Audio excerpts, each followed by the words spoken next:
Yes, guys, you know what time it is. It's your boy David at the Irish Hotspur, Ireland's #1 Spurs fan, Ireland's only answer to Harry Kane, bringing you what we think is the 5 ways to fix Tottenham Hotspur. We have Jack on the questions. We're joined by Jack today. How are you keeping, man?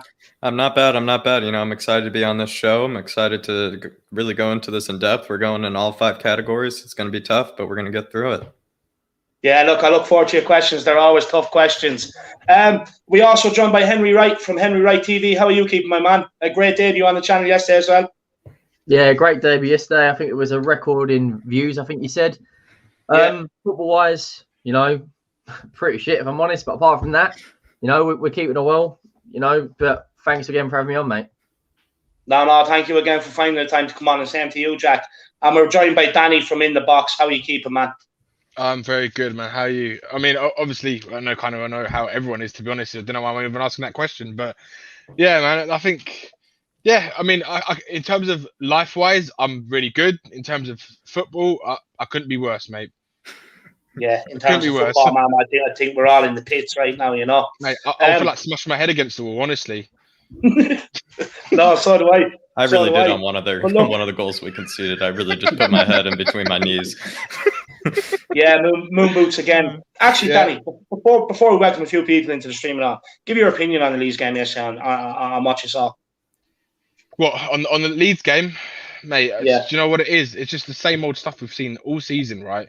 It's just there's what I see in that team right now is there's no unity within that team. There's half the players in that squad they've got their own agendas, right? They don't want to play for the badge. They don't care about the badge, because if they did, they wouldn't have lost that game. That's a guarantee. They would not have lost that game if they put all the effort in. And what I saw was no effort from the majority of the players on that pitch. There's a few of them on that pitch that had effort, and we all know who that is. But yeah, for me, that's literally how I saw it yesterday. And unless these players go, then it's just going to be the same again next season. No matter who the manager is, it's going to be the same again. We're going to be the same cycle, and we're just all fed up of it, man. We're just literally all fed up of it, because like I think it might be you, Dave, right? And I think someone else mentioned it yesterday on one of the streams, and it's like, I think it was you, right? It was like, you asked the question, right? Do you want to win the league, right?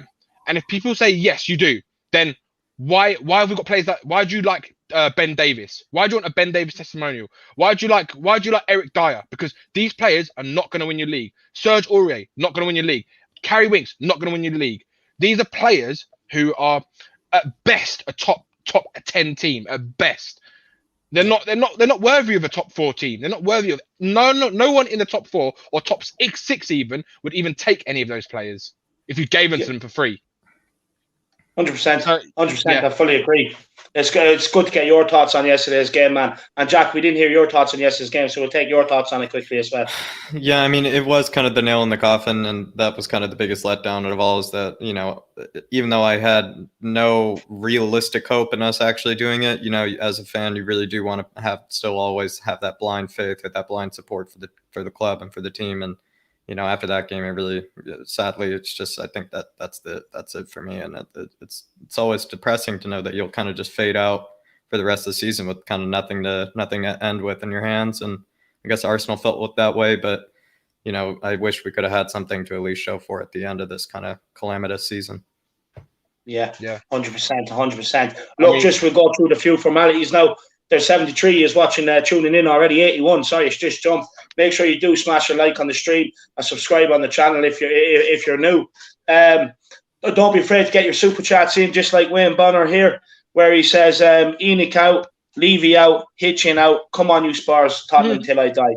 Big up Wayne Bonner. I think that's the thoughts of everybody across the panel. Big yourself up. Everybody else, do get your super chats in. If it's anything like yesterday's show, the chat was flying. You know, super chats is the way to go if you want us to you know, have our opinions on your thoughts, whether you agree or disagree. I will try and get everybody's comments up. You know that But if it goes anywhere like yesterday's stream, it is very, very difficult. Let's welcome a few more people to the building. We have Chris. He says, all right, David, I'm still very pissed off with yesterday's bunch of spineless individuals we have on the pitch. Yeah, I fully agree with you, Chris. Welcome, CD. He says, come on, David, excited to hear what you are going to say. Yeah, we'll get into it now in 1 minute, man. Sue Smith says, hi, David. Levy out, Enoch out, hashtag Harris Army, big yourself up. Ronak says, hashtag Harris Army, come on, you Spurs. Enoch out, Levy out. Derek Hutchinson is in. He says, 5 ways to fix Tottenham. Or you could start by chucking the effing lot out of this starting again, Enoch and Levy, the shit weasel out. Yeah, good comment. I'll accept that. Dan Tyler says, Enoch out, big yourself up. Dan, Emily Dunn is in the stream as well. Time for some Tottenham therapy. Of course, this is the place you come. Daniel Field, he still can't believe he lost to Leeds. Big up, Kieran. He says there's 20 likes on the stream already. Harris Army are out tonight anyway. Of course, Kieran. Never doubt the power of the Harris Army, my man. Carl Simpson says, evening, David. My God, we are shy. It is also depressing. Yep, 100%. Lokeman's in the building. Big up, Lokeman. He says, good evening, everyone. Good evening. Yeah, look, I can still smile over that, I suppose. ATX7 Gaming says, big up the lads. 3 more games to go. Yeah, 100%. Caleb Newsom was in the building as well. Conor McGregor is doing a pre-contract with us at Hotspur away. He's 5'7" tall. He's physical and only lost 5 matches in 25 starts. Better than Eric Dyer anyway. Jason Gross, big yourself up. Nick, big yourself up.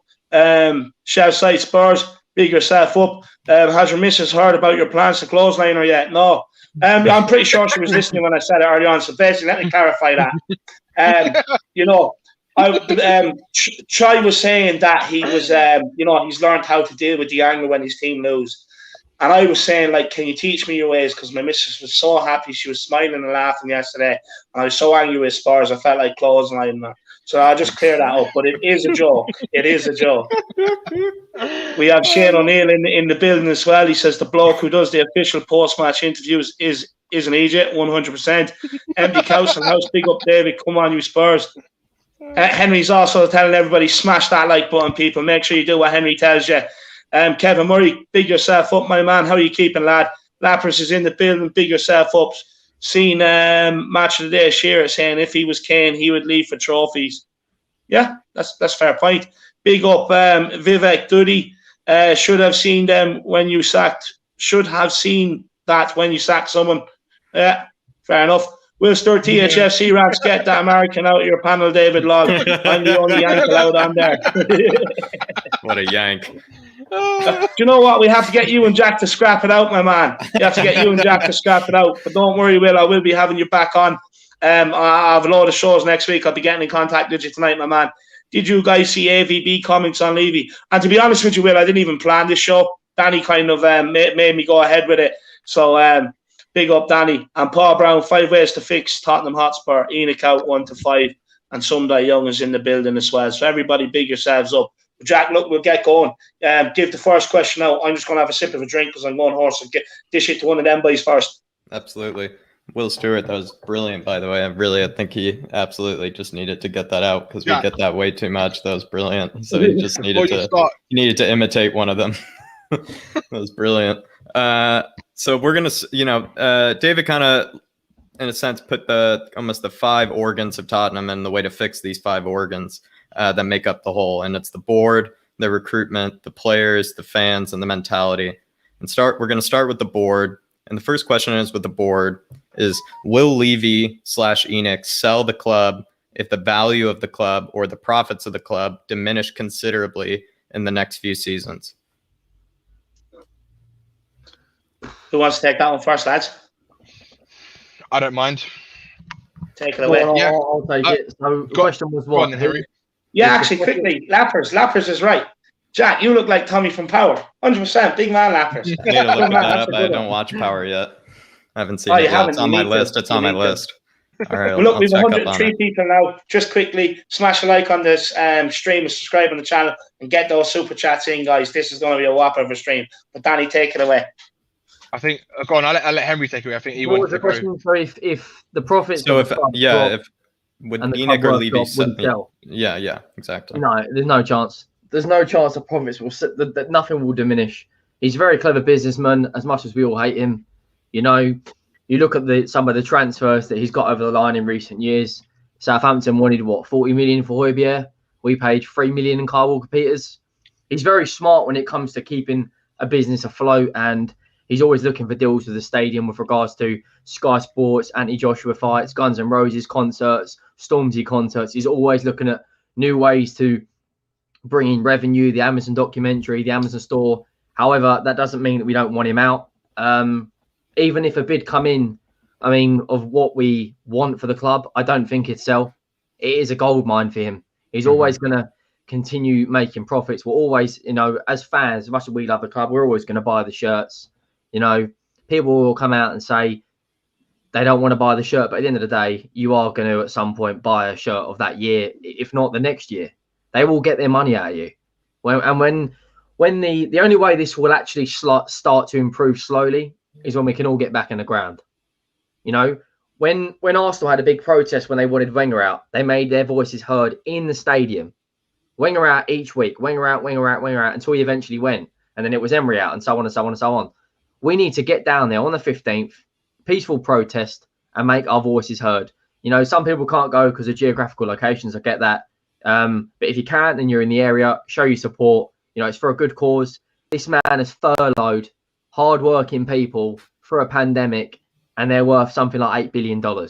It is completely unacceptable. If a Russian, an American, an Arab come in, a sheik, you know, come in with a 2 million bid, I don't even think they'd sell. They're in no position to sell. That's the worst thing about it.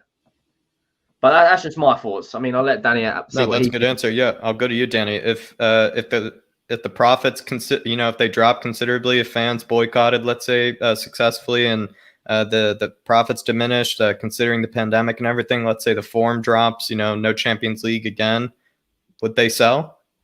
So I've got a double take on this, right? So I've got points from both sides of it, and why I think it could go both ways. I'm not sure. So my view on it is if there's a continuous amount of years, right? I'm not talking 1 or 2 years. I'm talking 4, 5, 6, 7 years, right? Of they're losing money each year, every single year, right? They're not getting the Champions League. They're getting worse and worse in the table. I think then he might look at it with Joe Lewis and be like, right, because you got to think, right? Joe Lewis is what, 86 83. Years old, 83, 83 years old, or 84, whatever. And then if you look at it, right, in 6 years' time, he's gonna be like on his deathbed, right? He's probably on his deathbed right now. So it depends on what he does as well, right? If he was to pass away, for example, I mean, I don't wish death on anyone. I'm just like in a hypothetical situation, but I'm just saying, like, so with Tottenham, right? They look at it as a business. They don't look at it as a football club. If a business is consistently not making money and it's losing profit every year, and it's like the same amount of profit or even increased profit, because if you look at it, right, if we start becoming a mid-table team, there's going to be less fans that want to go to the games. There's going to be less people buying merchandise because people just genuinely just become uninterested in it, right? They get less views around the world. If that's the case, then they might look at it and be like, well, we're actually losing money now every year and we're not making what we thought we were going to make. But I think in that scenario, which I don't think will happen, I think that's when they would sell the club. But from what I see, right, and I'll be really honest with you, this stadium is probably the worst thing that could have ever happened to Spurs, right? And I'll tell you this why, because he's built this stadium, right? So because it's a global, he wants to make Tottenham a global brand, right? Which he kind of has been doing over the last 20 years, slowly progressing this team up to what they are now. He's built a stadium, which is the first of its kind, with an NFL retractable pitch. He can now host boxing matches. He can now host music concerts. They're going to make so much money from those other things aside from football that essentially it could be the case where he doesn't even need the football to make as much money as the rest of them, because he's going to make more money on the other things. They could utilize it a lot more. They could have more NFL games there. They could have more concerts, more this, more that. Like, so in that respect, right, if they start making money that they predict they're going to make, then he's never going to sell. And I think the only way that guy will, and Joe Lewis and Enick would ever sell, is if something in the will, in Joe Lewis's will, where it goes to his son doesn't want anything, or whatever, his son doesn't want anything to do with it, or something like that, and then they might have to sell, right? But until that moment, I can't see them selling unless someone comes in with a ridiculous bid of like, I don't know, my ballpoint figure is about 2.5–3 billion. If someone comes in with a £3 billion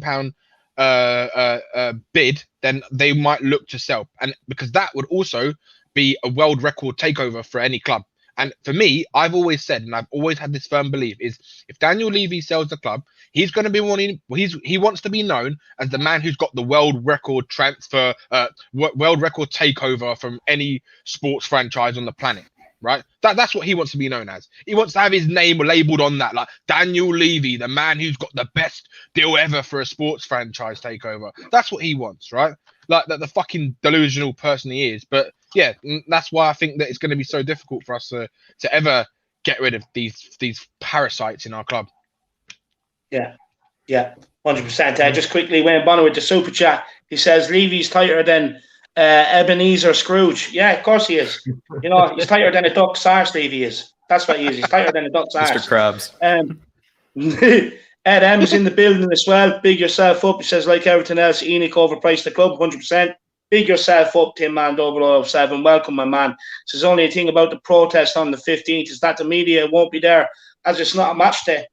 Yeah, that's true. But believe me, if it's big enough, there'll be media down there. They'll be there. They'll be there, Tim Man. They'll be there, guaranteed. They'll be there early doors. This is so well documented that it's happening. I mean, the last time we had two hillbillies turn out of a guitar, and it wasn't put on social. This has been planned 3 weeks in advance because we can't even do a protest, right? It's a Spursy protest. You said it yesterday, David. It was embarrassing. It was like 30 people. This one we'll get someone there with the drums and the piano. We'll go whole hog, like get the whole band down, get Adele on vocals. Mate, you know what I mean? I've said? Do you know what I said? Someone needs to come down. We want to see some fucking giant speaker and play that. Levy, you're a. You know what I mean? They need to play that. I can see you. You can see me. You can see me. Like someone just needs to have some massive like speaker with an amp there. Just get it out there, mate, and just blast it on Tottenham High Road. Yeah. 100%. And as well, big up Will driving. Let me know how your son got on, man. I want to know how he got on today in his football and that. So big yourself up and safe journey home, lad. But sorry, Jack. Go ahead. What was the question, man? So it's just in case the club kind of continues down this down spiral and we don't finish in Europe next season, and let's say even the season after that, let's say the fans start kind of boycotting, kind of continuously with not as many jersey sales and not as many fans going to the game, and the profits and, so to speak, the value of the club would diminish considerably. Would Enoch and Levy sell? Yeah, it'd be a major factor in them. I do believe they probably would sell, to be honest with you, because at the end of the day, they're here for money. If the investment starts taking a downturn, which they are an investment company, they're going to sell. This is what investment people make their money on. They know how to buy things and build them up to something, and then just as it plateaus and before it starts falling, that's when they make their money, because they know when to get out. That's what they make their living on. So I do believe that probably would force them to sell 100%, Jack. A quick question on the side of that, I do want to put to people, but first I'll just take Will Stewart super chat here. Big up, Will. Will Stewart, THFC Rats. By the way, everybody get over, check it out. It's a great channel. Make sure you do smash and subscribe on it. Will is, of course, a regular on the channel, so I'm sure you all know who he is. He says, Jack, how come no one took a shot outside the 3-point line yesterday? We could have got one in the end zone and won the game. I don't know how we didn't get any home runs yesterday. Will's in full banter mode today. I'm so surprised. I don't get enough of them sometimes. Honestly, I'm not encouraging it, but I swear, I don't get enough of the Yank comments sometimes. And the fact that it came from Will, I didn't even realize it was Will until halfway reading it. And that's why I just found that so funny, because the first one to do it was Will. The first one to do it was Will. Well, looking by that comment and the bantering, I'd say Will's having a great day today. Big yourself up, Will. What a legend. Thank you for the side question is, I know we're all talking about selling, and let me get this clear. I'm just playing devil's advocate, right? And I do want Enoch to sell up. But if they were to come out and say we're going to change our business model and start investing in the best players and stuff like that, would you guys accept it? And we'll start with Jack, so Jack can get his opinion in, just instead of just answering all the questions, and then we'll get Danny and Henry in as well. Yeah, I feel like I kind of spoke about this, where like this is maybe the most realistic or ideal scenario for the short period, is that if they come out and said, look, guys, maybe we've made some mistakes. And they probably would never say that in that regard at all. But if they just tried to put their foot forward and say, and show some accountability, show some transparency about where they want to be in the future, maybe show some real investment if they really actually want to get back into Europe. It's just that type of accountability. And I called it, it's like the second chance. But if they gave them, it's like they're giving themselves a second chance. We're not giving them a second chance, obviously. We wouldn't give them a second chance. But if they gave themselves a second chance, that would be the most ideal scenario for the short term, if they kind of just felt the pressure and, tried in their best way to apologize to the fans and without really, apologizing really directly. Yeah, 100%. And we'll pass this one on to Henry. I'll just take Tin Man Super Chat here. Big up Tin Man 007, absolute legend. He says, out of all the so-called top 6 clubs, we would be the main club with the largest protests, as others have spent and won trophies. Wake up, Spurs fans. Henry, you can address that super chat, and then you can give us your views quickly, because it is only a side question on like if Phoenix were to change their approach on running the club, would you accept it? The super chat, first things first. Yeah, we should. He's right. We should have the largest protest. I mean, in the thousands. Something out of Lord of the Rings attacking Helm's Deep, like that amount of level going towards the stadium. But I don't think it's going to happen. Jack said a minute ago about if fans started boycotting in the stadiums, if 10,000 leave, another 10,000 will come in. We've got a 47,000 waiting list, second largest waiting. I think it is the largest waiting list in season tickets in Europe. With regards to the question, if ENIC changed their strategy, I think you said, with regards to buying the players, we had not that I was a Jose Mourinho fan, but that would have been the time to do it, because he could have attracted big players. Manager that's won 24, 25 major honours. I'll be honest, I wanted him out. I never wanted him in the football club, because I feel like he's on the decline in the way that he's not evolving with the game. That being said, that would have been the time to change it. If you've got a man of Jose in, you could attract players. He wanted Ruben Diaz, for Christ's sake. We brought in Joe Rodon. That's the level of ball we're talking about here. He wanted Bruno Fernandes. We brought in Lo Celso. Oh no, he didn't want Bruno Fernandes. Poch wanted Bruno Fernandes. And when you said give the board a second chance, a third chance, no, there's one thing that made me go completely ENIC out, and that was Pochettino. I said it yesterday to Bob and David on stream. Pochettino said in a press conference, we needed a rebuild. You had a manager there, the best manager, in my opinion, we've had in the Premier League era. That was the time to start investing. Since Harry Kane's been at the top of his form, how many world-class players have walked through the door? I'll tell you how many. 0. Mm-hmm. Son, we bought Son, then he evolved into a better player. We bought back Gareth Bale when he was sitting on the bench at Real Madrid. We haven't bought through a world-class player. You look at Manchester United or City, since they've brought, I don't know, let's just throw someone out there, Mahrez. In that same couple of years, they've also brought De Bruyne, Sterling, Diaz. They only buy world class. Yeah, exactly. Yeah. And because City have a business model where they have one of the best directors of football in Europe. They have an owner who is absolutely caked and will back the manager.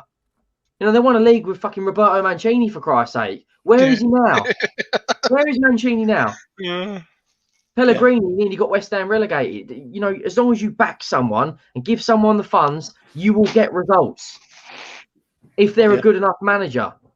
Ryan Mason at the moment is literally there just for vibes. Then we'll probably bring in someone like Graham Potter, right? And for me, he's so far from it, it is a joke. Everyone's saying about, at the end of the day, he plays good football. Brighton finished the season last year in 15th. They're still in 15th. Bob said it yesterday. They haven't gone up to 8th or 9th, started pushing towards mid-table. They're in the same spot. And arguably, they've got a better squad now. Yeah. Bang on, Henry. I wanted to go on that. Bang on. Because who else? Scott Parker is about to get relegated with Fulham. Who else have we been linked with? Nagelsmann went, you know what? Bayern Munich. I'm not you being idiots, turn that down. Who else is linked with us? So, I would never give this board a second chance. Not at third, fourth, fifth. They need to go. Yeah, that's my 100%. Opinion. I kind of more said they're giving themselves a second chance. We're not giving them a second chance. If they give themselves a second chance, yeah. How are we going to attract players if we're not in Europe? I'll tell you one thing, right? This board have had 15, 20 different chances over 20 years. They've had chance after chance after chance. How many cycles have we gone through, right? How many cycles have we actually gone through with different managers where they've literally every single time we clearly say, oh, we need 2 more players, we need 1 or 2 more players or 3 more players, and we'll have a squad able to challenge or to win a trophy. And what happens? We end up getting fucking Mr. Bean or like Mr. Bean's brother on the sidelines, and we never even play him, or someone gets injured the rest of the season. It's just honestly, it's really fucking frustrating because. Also, a lot of the things, right, that goes on behind the scenes, it's like there's like a sentimentality thing about these players that we have at this team through the years, and it's like they keep these players far too long. They don't get rid of, they don't change up. If you look at right, this is what my belief is, right? My belief is that this board will never change, no matter what. It doesn't matter that all of us can preach here and sit here and say this is what we want to happen. This is what we'd like them. If there's more clarity, this and that, they are never gonna change. They had, for me, what killed it with this board, and I actually started to believe in the board a little bit when Poch was there, right? Because he was obviously taking us to a level that none of us have ever experienced as a Spurs fan before, right? And he overachieved, and he was the man who had done that, right? And if there's anyone you're gonna back, it's gonna be him. And if you don't back him, they are never backing another soul in this club. You bring in Jose Mourinho, right? Who's one of the best managers of all time based on what he's won, right? And the only way Jose Mourinho wins titles is if you bankroll him, yeah? Now, look, fair enough, the pandemic might play its part, but for me, I don't think they ever would have bankrolled Jose Mourinho anyway, regardless of a pandemic or not. I still don't think it. So, Jim will fix it. Yeah, that's a good one, actually. But yeah, man, honestly, go on, Dave. Yeah, no, sorry, go on, finish your point there, Danny, and then. Yeah, no, I mean, it's just, the board will never change, and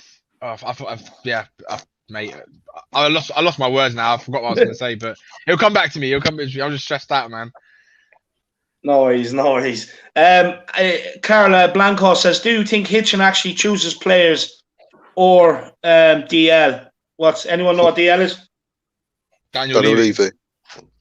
All right. Okay. So do you think Hitchin actually chooses players or Daniel Levy? Bob, you can answer that. And then also, Jack, throw that last question at Bob, and then we'll move on to the more questions that Jack has. Evening, guys. Hey, Bob. That was a very sexy evening, guys. But anyway, Hitchin chooses. I think Hitchin's tied by what Daniel Levy says. Hitchin can go out and look at. I mean, I did say the other day, the fact that we have been. It's a fact that we were so close to getting Bruno, so close to getting Grealish, Skriniar. So Hitchin has done something right with regards to getting them interested and getting them nearly through the door. And it's fell down when it got to the Daniel Levy end. So regardless of who Hitchin brings or allegedly brings in, the buck stops literally with Daniel Levy. So, of course, Daniel Levy is the man who signs it off. So in a way, you can say Daniel Levy chooses the players, because if it's a no, it's a no. And he'll go out and spend, my money is on nice guy Scotty Parker. It's gonna happen. I'm telling you, it's gonna happen. Well, what worries me about Scott Parker, he's one of our own, so is Ryan Mason, but he's going to get relegated with Fulham, and then you're expecting him to come into the dressing room next season and say, all right, lads, top 4 now. He ain't going to. No. Yeah. It just doesn't fall right. 100%. It just doesn't fall right. You want to get that super chat, mate? Yeah. Banging. Killing me this week. It's absolutely killing me. Tin Man 007, he says, Levy is the issue. He is too much in control. Whoever is in charge, he interferes on the football side and does not buy who the manager wants. 100%, Tin Man. I couldn't agree more. It's these guys bringing in the players that they think is good enough. They're businessmen. They look at the likes of Eric Dyer. You know, they'll see, oh, he's this size. You know, his muscles are this big. Believe it or not, they definitely done all that sort of things, and he has the potential to be this size and this much of an athlete. No, they mate, don't care on his football ability. They don't look at the football ability. Believe me. With Dyer, they look at the size of his head and they think, oh yeah, he can head a ball. Yeah, he can head a ball. Mate, yeah, he can't do fucking anything with a ball. Yeah. He looks like a great centre half. Big up to him, man. I fully agree with you, my man.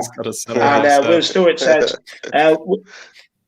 Will Stewart, THFC Ran says, to that guys whose name I think is Bob, why didn't the quarterback with the nut end just pick the ball up and toss it in the net? Personally, I think I just thought he was offside. Look, why wasn't Kane playing wide receiver with? You tell me. Yeah, that's it. Yeah, exactly. But go on, fire ahead with more questions there, Jacko. Yeah. Bob, I absolutely agree. By the way, I do think that from the outside, it does kind of seem that as if Hitchin is kind of looking in the right places. It's just the next step in the process just seems to always fail. So then we go to just quickly, Will Stewart is the last one. I promise. No, don't, Will. I absolutely love them. I think it's hilarious. Carry on. Sorry, Carry on, Jacko. mate, carry on. Keep going, Will.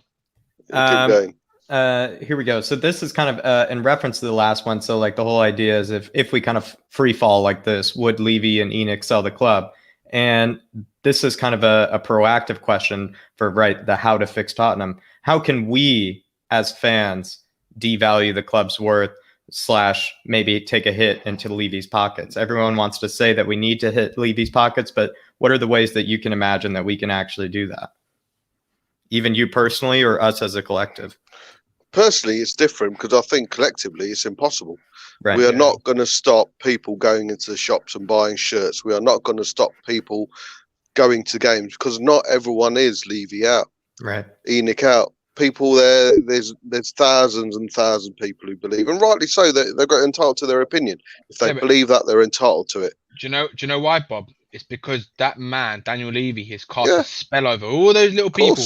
Like he's waved his Harry Potter fucking wand and Wingardium Leviosa, all of them, into believing that that this guy, what he's doing for the club is for the better of the club.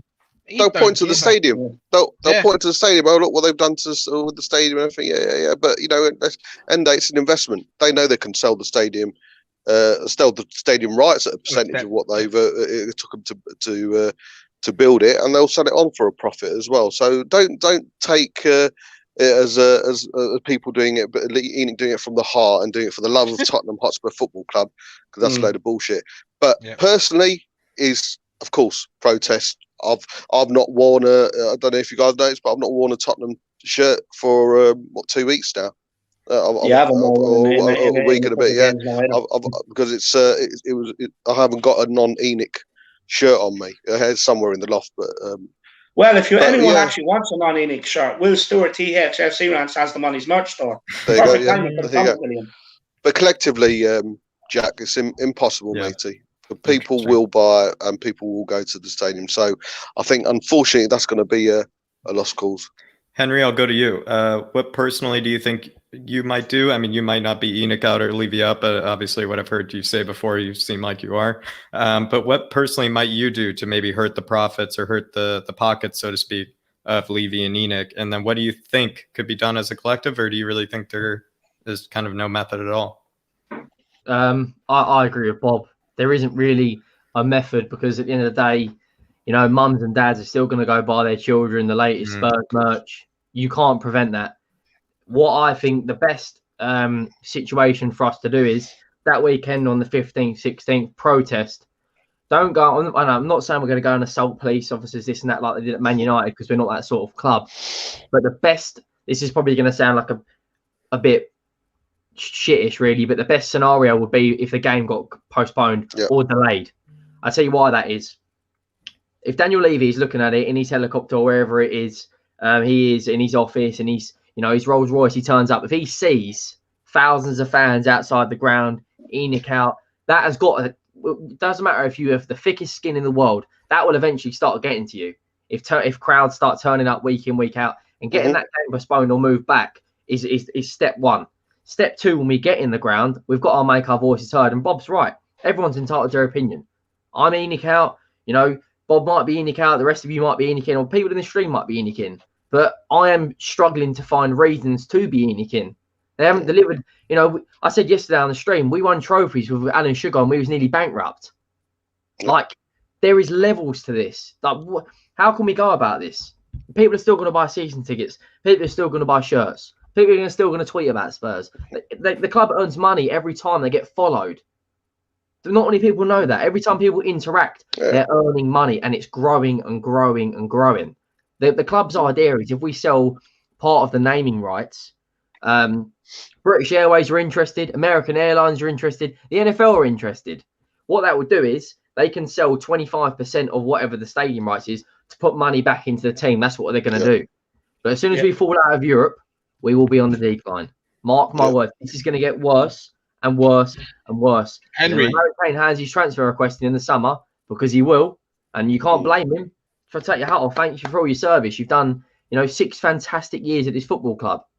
We just haven't delivered a trophy. Then we really are on a downfall, because then you've got to rely. And can you honestly, all of you, rely on this board to invest the money from Harry Kane in the right areas? Because you're going to need 2 or 3 players to replace him. If I was there, Grealish should be on my radar instantly. That takes you great. You won't go and get Grealish. We're going to get him. Well, Look, maybe Henry, we might not. I'll be honest with you. You said about them investing, using 25% of their profits to invest in the team. They ain't going to do that. They're not going to do that. They won't do that. They're going to go and buy. They're going to go and buy a £10 million Chiriches, or they're going to go and buy another David Bentley, right? Like, I'm telling you, that's what they're going to buy. They're going to buy absolute dogs. Honestly, they're not going to buy the Pats and Dackers of this world, or like the up and coming, the next big thing. They're going to buy like the 3rd or 4th next big thing that someone has scouted and said, oh yeah, he might be good. And like they just don't care. They're not going to do it. From a business point of view, they want to invest as little as possible, right? To maximize profits. That's literally what they want to do. Yeah. And if that means buying a player who might be good because an agent has said, oh yeah, you can get him for £5 million and you can pay this, structure this deal over 5 or 3 years of £5 million, and you'll get a low contract. There'll be all of this and that in the clauses of the contract. And that's what they'll do. They'll go for what's best financially for them. They don't care about how much a player is worth. They don't care. All they care about is what's best financially. And that's the sad reality at the moment with this club. And I think, to touch on, Jack, about the question, right? Like, I agree with what Bob and Henry both said. I've been saying this for so many weeks now, that like, as much as you want to protest, as much as you want to boycott, the minority like us, the hardcore fans, right? We will do this all the time, every week. We'll do it every week, right? If we can, we'll do it every week. But the problem is the majority of fans, because you're not just looking at fans within London or within the UK. I'm talking, there's a bigger global fan base in the world, around the world, outside of the UK, which affect more than we would because of the TV rights and the merchandising and all that stuff. So you have to target them and you have to stop them from buying it. But to do that, how are you going to actually? I would love someone to tell me how you would do that, because it's impossible. That's what I said. Yeah. Just quickly, I do have 2 super chats there. Sorry, lads.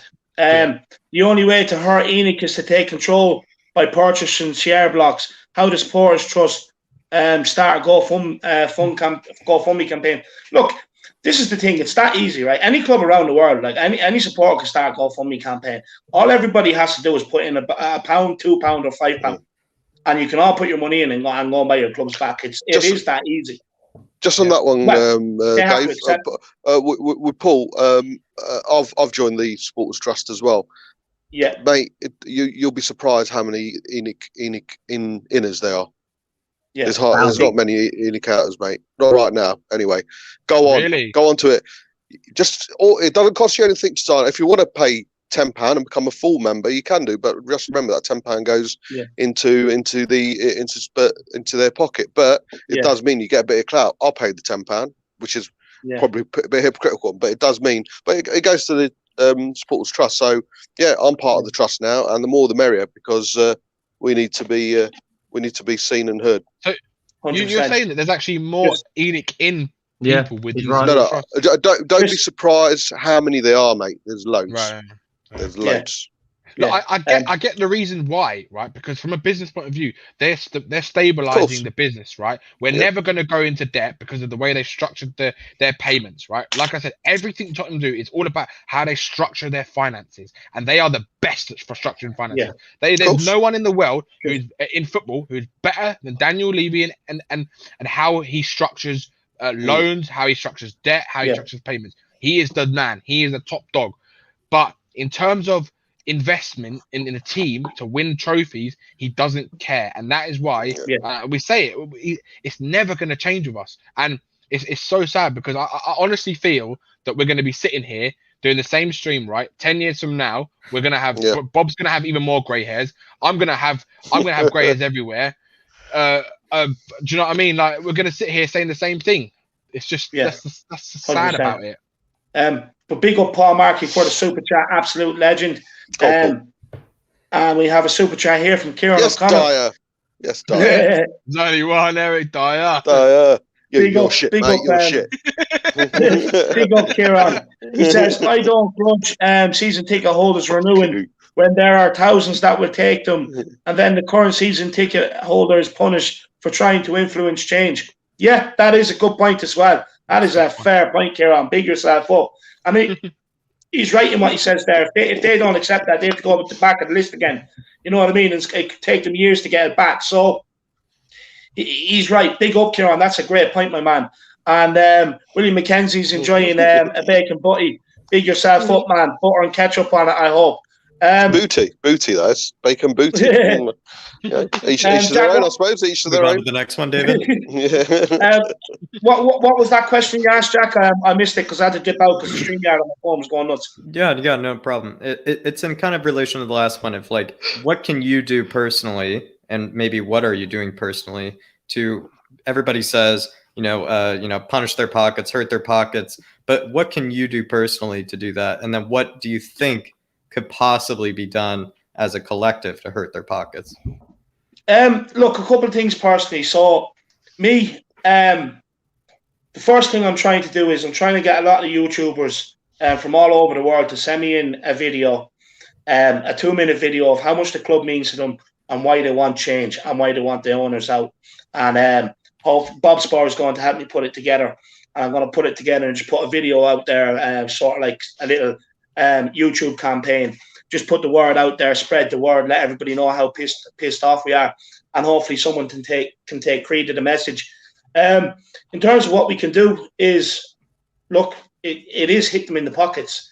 Are supporters going to give up like buying Sky and BT? Probably not. Just are we? Just even if you're a season ticket holder and you renew them and you go to the game, please just don't buy anything in the club shop. Don't buy a pint there. Don't buy a burger and chips. Don't buy anything in and around the ground. Just go to the game and go and give your business to a local business along the Tottenham High Street. They would benefit from it more.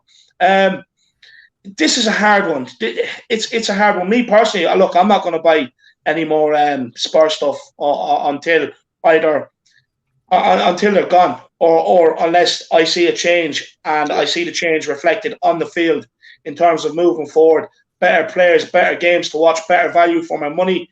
Am I going to go to a game next year? I'm probably going to take the sacrifice not to again unless I see change. I'm just going to use my YouTube channel as well, just to keep putting it out there, keep putting the message out there, keep putting my thoughts out there. Because one thing I will say is, when I first started this, and I started with the players, I spoke about the board about 3-4 months ago, and I put it aside just to try and push the boys home. But, I had to come back out with it again. But people are waking up.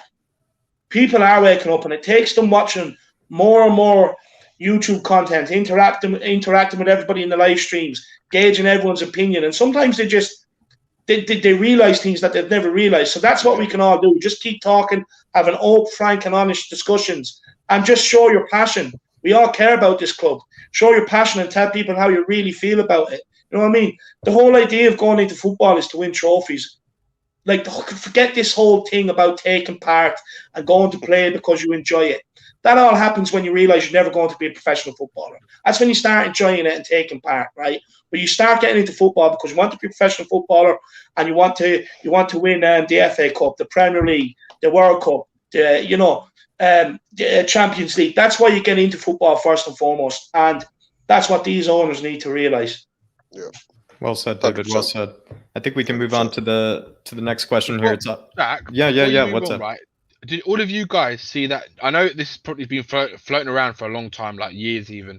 Have you lot seen that newspaper article that again, We Are Tottenham, Ben and Sim posted again today? Yeah. I want you to see if you can bring that up, one of you guys, because people need to see in this stream what their business model is and why Daniel Levy and Enick bought and purchased Tottenham, because what they wanted to do. Do you think can we actually get that up to show that on the stream? I'm actually quite surprised they did, because a lot of the clubs that they bought shares in then were like really known for being anti-Semites and being like having a lot of Nazi fans.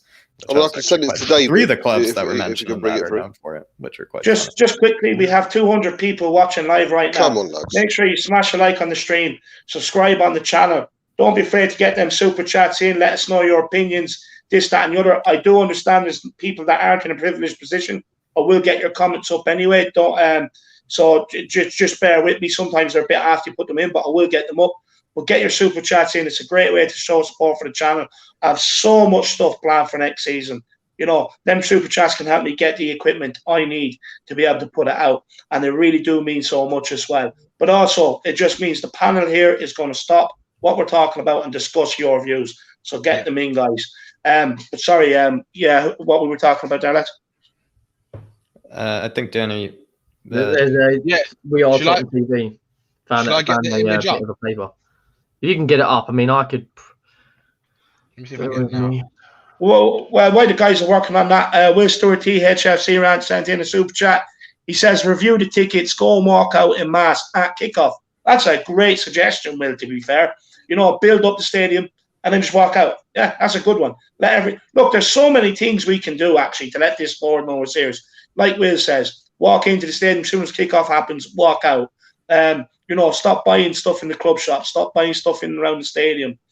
That what Will says is it's a very good idea, but like we've said, not everyone's Enoch out.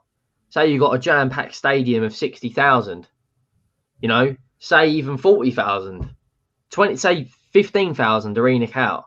There's still the masses. You've got to target the masses, and you've got to. Okay, I make it sound like I'm doing a campaign here, but you've got to spread awareness. Yeah, you're right. These are absolute parasites. I think we actually have the highest. I know you said about we haven't got any debt, referring to how they structure. We have at the moment we have the highest debt in Europe, and the top 12 teams that have the highest debt are the 12 teams that wanted to go into this Super League. They wanted to completely scrap the way we play and go into a league where you can't be relegated. There's no competition.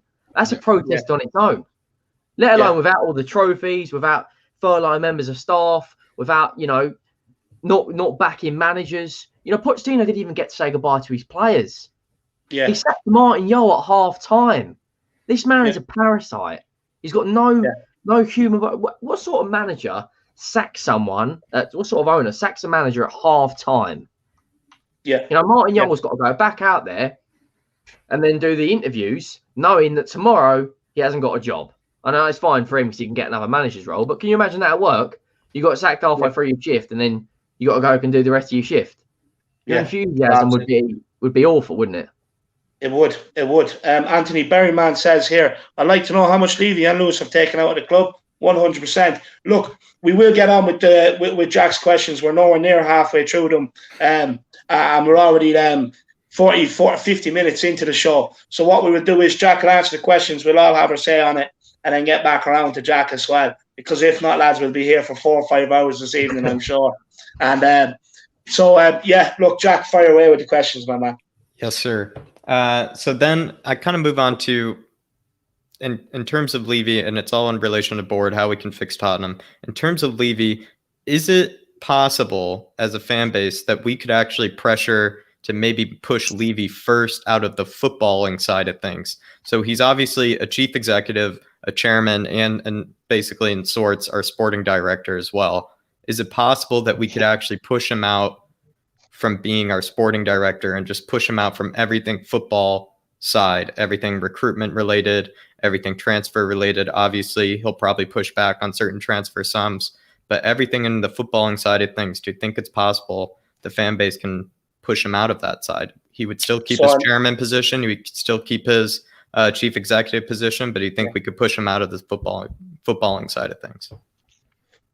Who do you want to answer first, Jack? I'll go to Henry.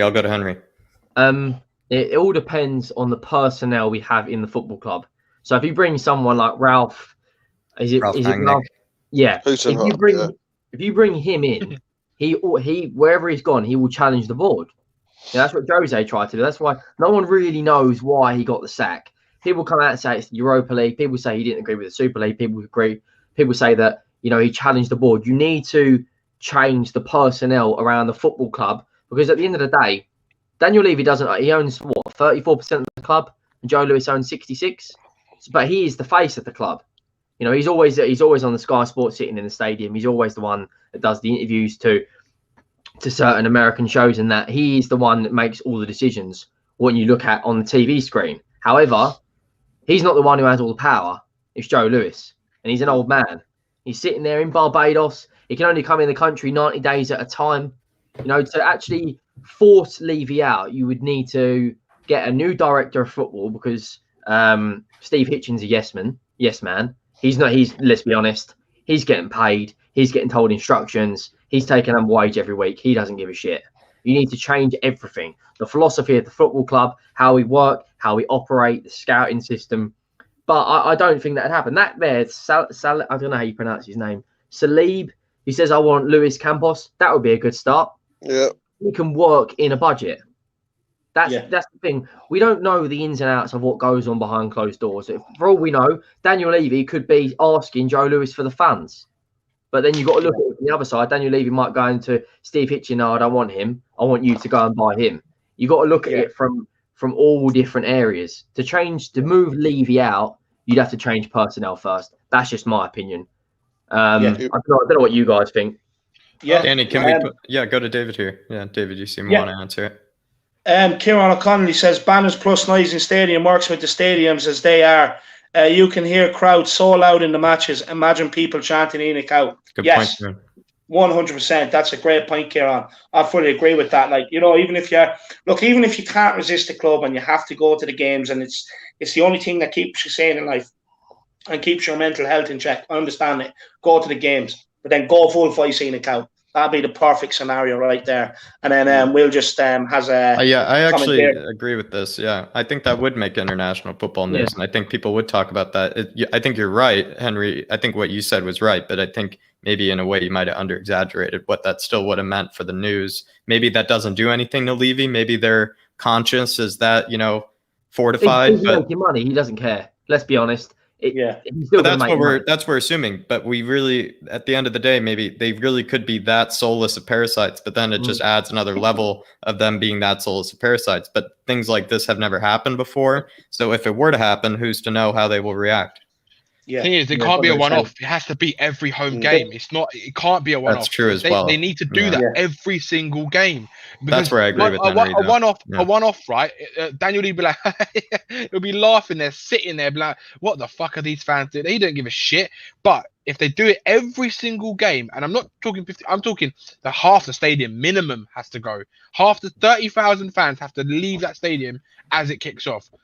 And it has to be progressively getting more and more fans, and that's the only way that he's going to actually take notice of it and actually think, okay, what are we doing? What do we need to do to change this? Because we can't keep it going like that. That's the only way. 100%. We'll get back onto the question.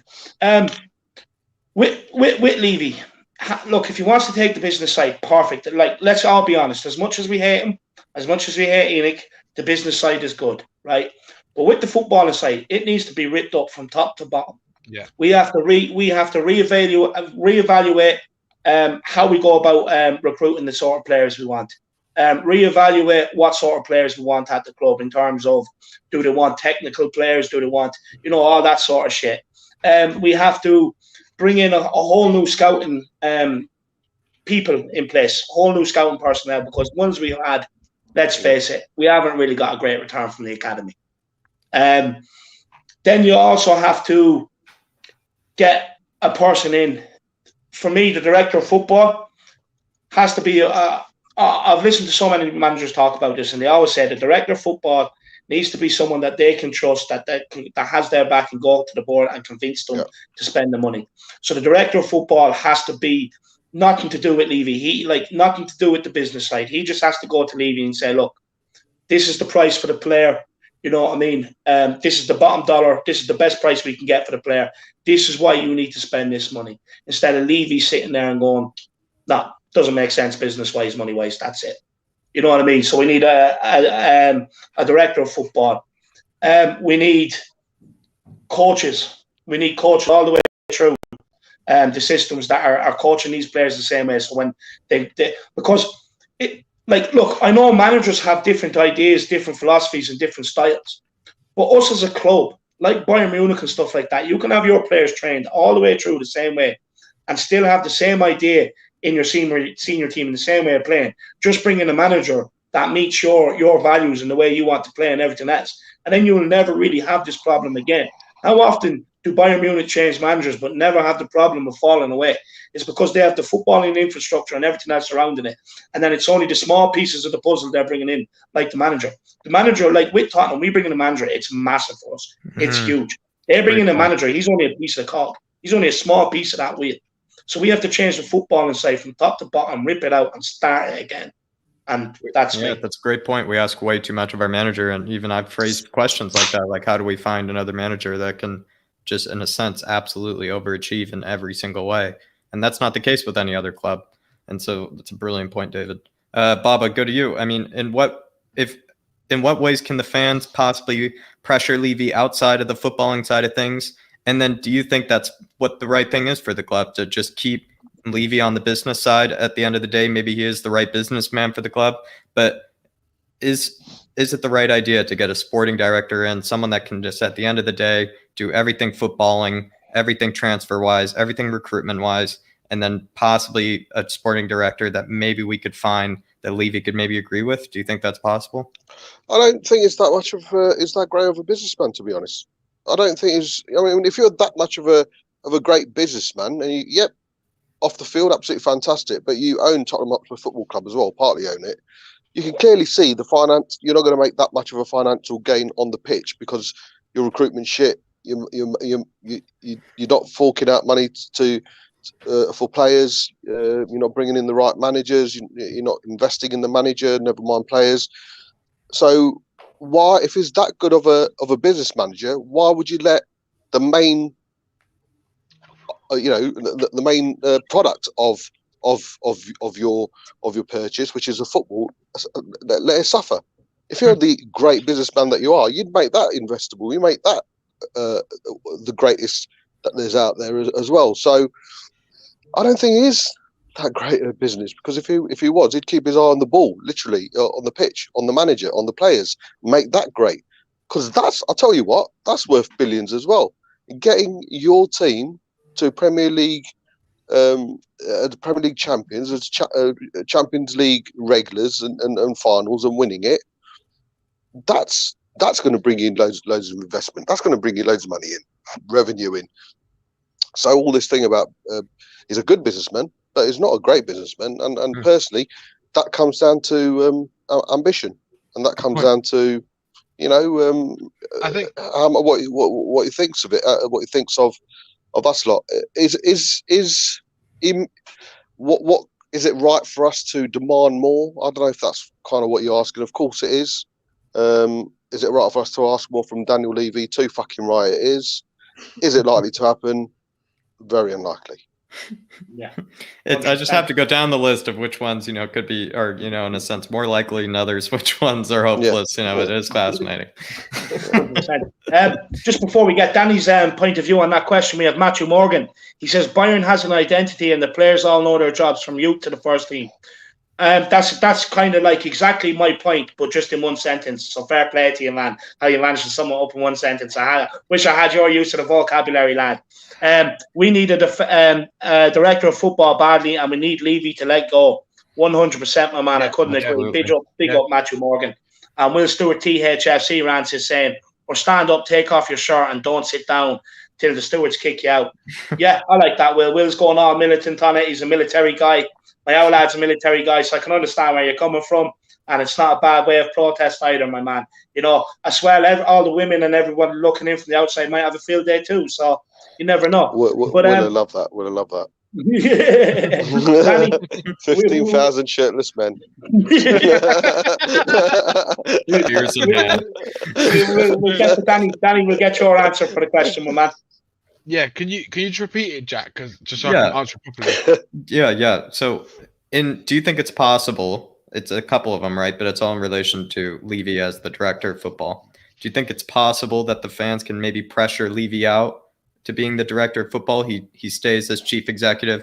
He stays a part of everything business, but we just find like a Ralph Ragnick, like a Luis Ocampos that can take over the directing of football, everything recruitment, everything youth.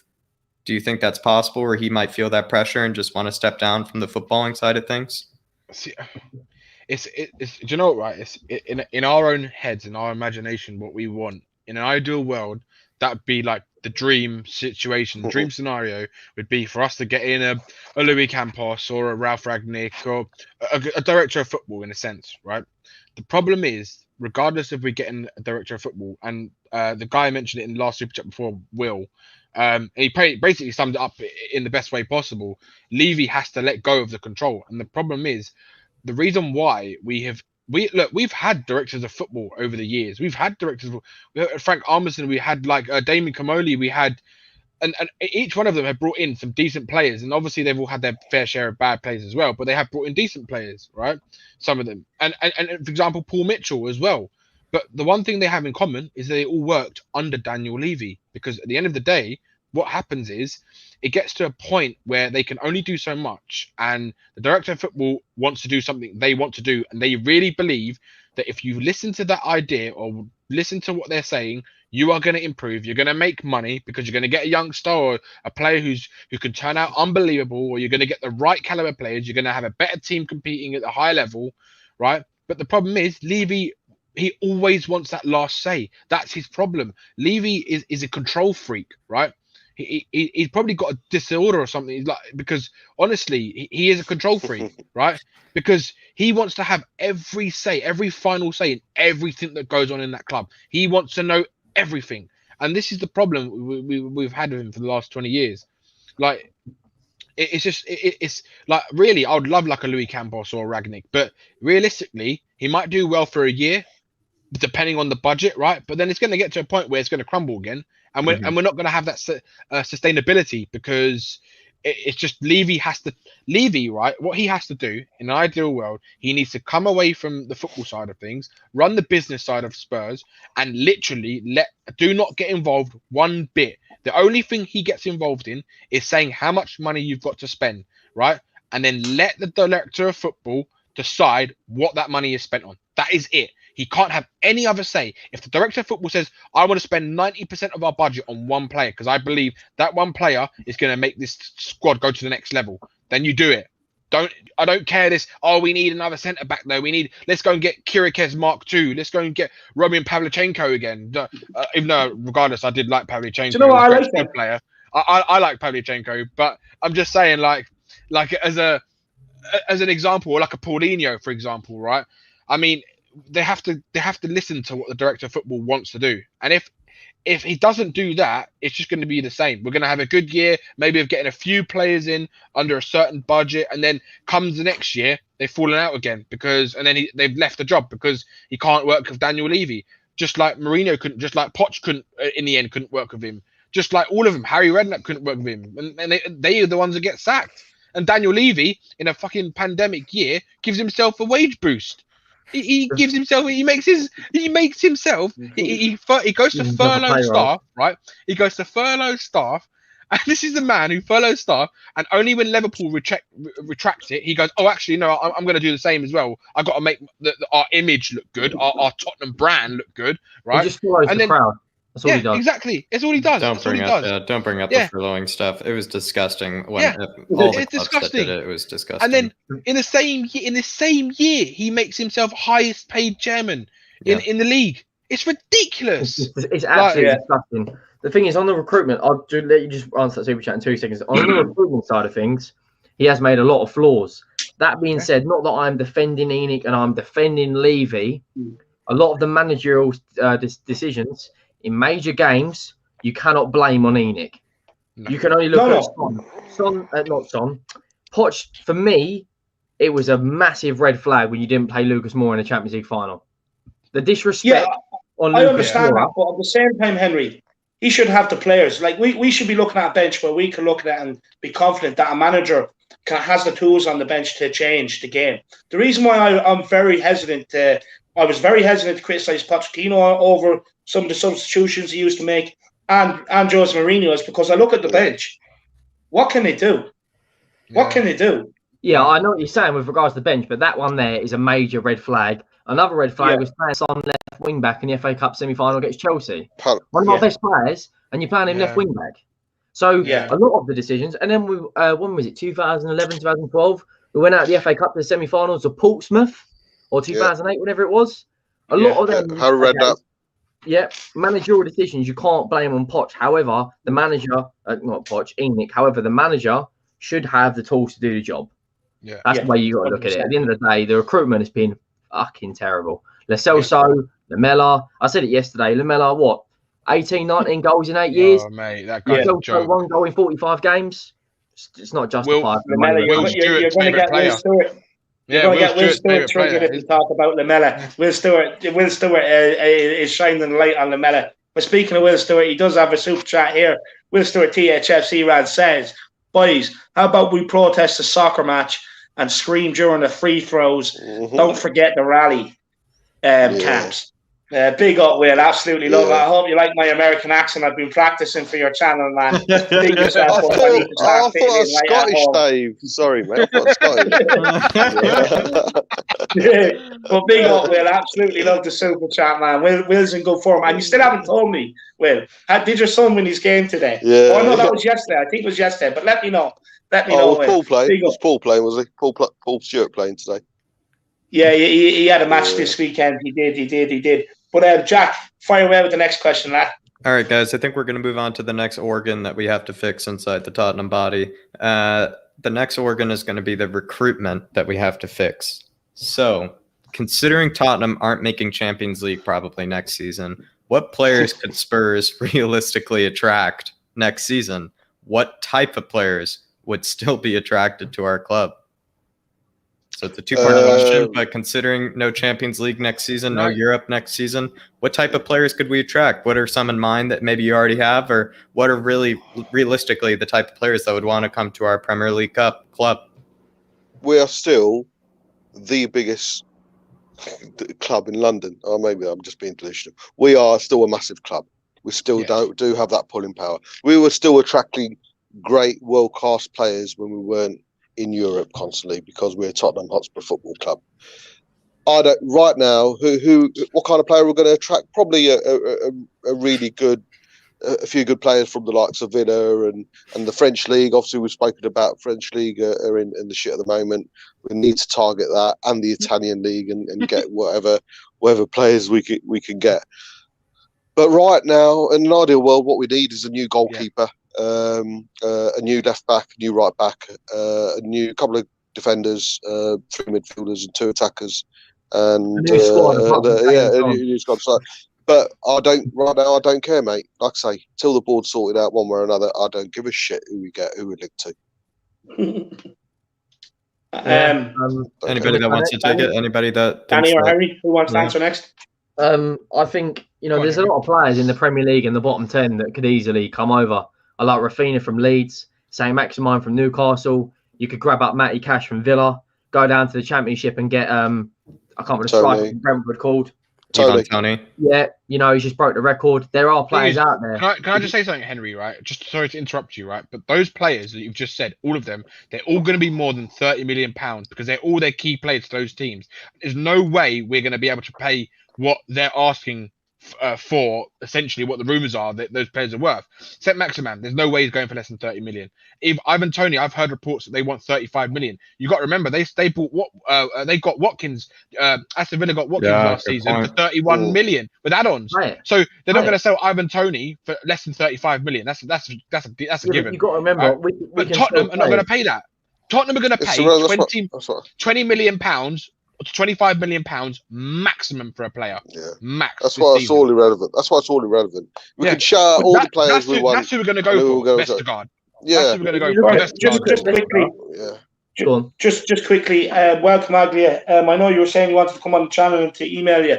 I tried emailing you, but it said your inbox was full. So I don't know what to do there. But let me know anyway.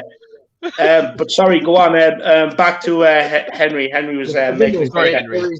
There's 8 or 9 players off the top of my head that we should get rid of instantly, and we can talk about the market values all day long. You know, the Sissoko's, the Davies, the Winks. In my opinion, Bergwijn, Lo Celso should go. You can still get in today's market. You know, Liverpool got 30 million or something. What was it? 25 million for Ryan Brewster. You know, if we are smart, look at Leicester's business model. You know, they got 80 million for Harry fucking Maguire. And he's just a big upgrade from Eric Dyer. He's got a bigger head and he's still slow. You know, if you're smart about it, you look at Fofana. Yeah, you just got to be smart about it. Memphis Depay is a free transfer. All you got to do is just agree his wages. Henry, you've just put the word smart and our board into one. Yeah, I know. Sentence, I know what you mean. It ain't gonna happen. Yeah, no. I'm living in a. I'm talking hypothetical. If we agree to the money with the pie, there you go. Of course, mate. Yeah. He's miles better backup than we're going to get. We're going to sell Vinicius, probably go and buy someone from the Sweden league who scored 6 career goals in his life and put him up there. And the thing is, as a fan base, we are wrong in whenever we get a backup striker, we automatically assume they're going to be like Harry Kane. No, they're not.